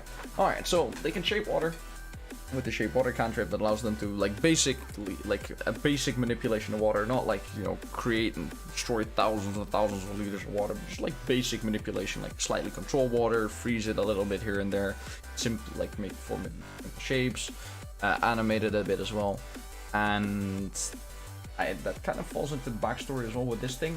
They can kind of do the same with coral. I'm not going to give it to them as an actual, well, gain the shape coral cantrip, maybe. But I kind of like it being with just with that certain species of coral though. Like, added in as a racial ability. Though I think that's more like a job than anything else, the coral growers. I think that would be like an actual job within like gnome society. Someone that is like raised and trained to make coral grow. And shape water counter spell, have the ID for the Magitech race underwater, go with that. I think that we've got the Sea Gnomes figured out, chat.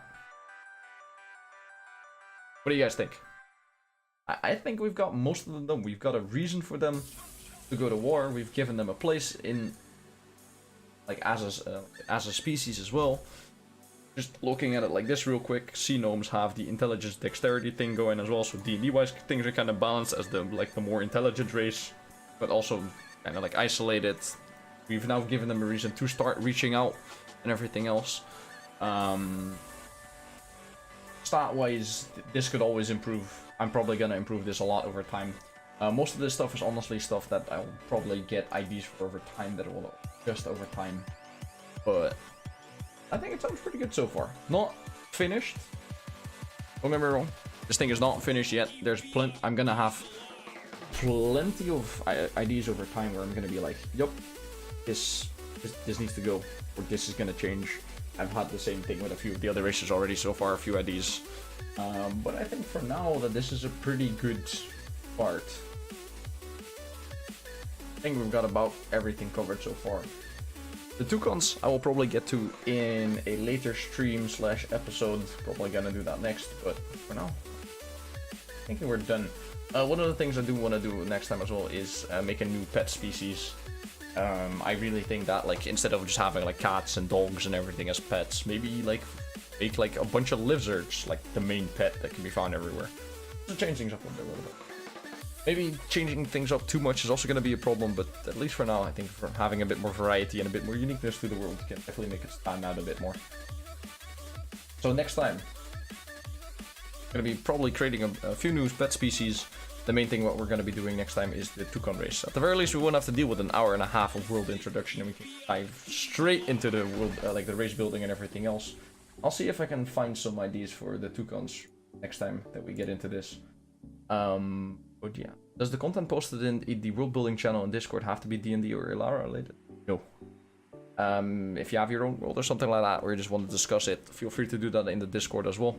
I am making the world building channel there in case people want to know something. I know a few people have expressed interest in writing stories and art, like making art for the world and everything else. Even a few people that have started coming up with own ideas for campaigns and other shit in this world, from what I've talked about before on stream.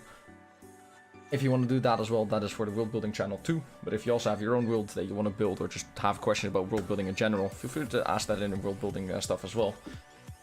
Can I tune in more, but I got pulled away to play Overwatch with friends. I enjoyed listening to Doctor. Hey, no worries, dude. I am going to be uploading this to YouTube. In fact, for some of you guys, you might be seeing this on YouTube. So let me know what you thought of it so far as well. Should be good.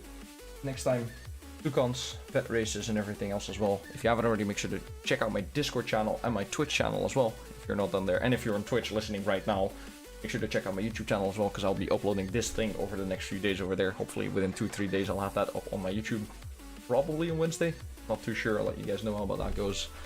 And yeah, world building channel on my Discord if you want to know more about this. You can also find the link to this compendium over here, right here, so that you can always look up all the information that we currently have established at that point, like right off the get-go. Especially if you're looking for something like creating art or writing stories or something into it. But yeah, I think we're gonna call it there. It's been like nearly 3 hours. It was a good stream. I hope you guys enjoyed it. Let me know what you guys think about the world so far and everything else. On YouTube, let me know what you guys think about it as well in the comments and everything else. Looking forward to hearing from it. I'm very excited to do it. I love world building, and I want to do more of it because I think this world is fucking awesome. And just talking about it with chat and everything makes me like think about certain aspects of the world a lot more, and I like that. Thanks for watching, guys. Hope you guys enjoyed the stream. Hope you guys enjoyed the video. Let me know what you guys think, and I'll see you guys for the next one. Until then.